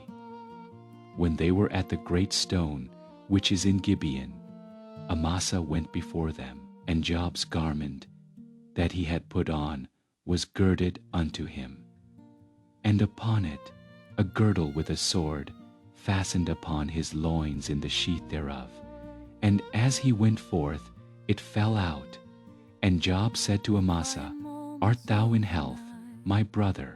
And Joab took Amasa by the beard with the right hand to kiss him. But Amasa took no heed to the sword that was in Joab's hand. So he smote him therewith in the fifth rib, and shed out his bowels to the ground, and struck him not again, and he died. So Joab and Abishai his brother pursued after Sheba the son of Bichri. And one of Joab's men stood by him, and said, He that favoreth Joab, and he that is for David, let him go after Joab. And Amasa wallowed in blood in the midst of the highway. And when the man saw that all the people stood still, he removed Amasa out of the highway into the field, and cast a cloth upon him. When he saw that every one that came by him stood still, when he was removed out of the highway, all the people went on after Joab, to pursue after Sheba the son of Bichri. And he went through all the tribes of Israel unto Abel, and to Beth-Maachah, and all the Barates, and they were gathered together, and went also after him. And they came and besieged him in Abel of Beth-Maachah, and they cast up a bank against the city, and it stood in the trench. And all the people that were with Job battered the wall to throw it down. Then cried a wise woman out of the city, Hear, hear, say, I pray you unto Job, Come near hither, that I... And when he was come near unto her, the woman said, Art thou Job? And he answered, I am he. Then she said unto him, Hear the words of thine handmaid. And he answered, I do hear. Then she spake, saying, They were wont to speak in old time, saying, They shall surely ask counsel at Abel, and I am one of them that are peaceable and faithful in Israel. Thou seekest to destroy a city and a mother in Israel. Why wilt thou swallow up the inheritance of the Lord? And Job answered and said, Far be it from me, that I should swallow up or destroy. The matter is not so, but a man of Mount Ephraim, Sheba the son of Bichri by name, hath lifted up his hand against the king, even against David. Deliver him only, and I will depart from the city. And the woman said unto Joab, Behold, his head shall be thrown to thee over the wall. Then the woman went unto all the people in her wisdom, and they cut off the head of Sheba the son of Bichri, and cast it out to Joab. And he blew a trumpet, and they retired from the city, every man to his tent. And Joab returned to Jerusalem unto the king. Now Joab was over all the host of Israel, and Benaiah the son of Jehoiada was over the Cherethites, and over the Pelethites. And Adoram was over the tribute, and Jehoshaphat the son of Ahilud was recorder, and Sheva was scribe, and Zadok and Abiathar were, and Ira also the Jairite was a chief ruler about David.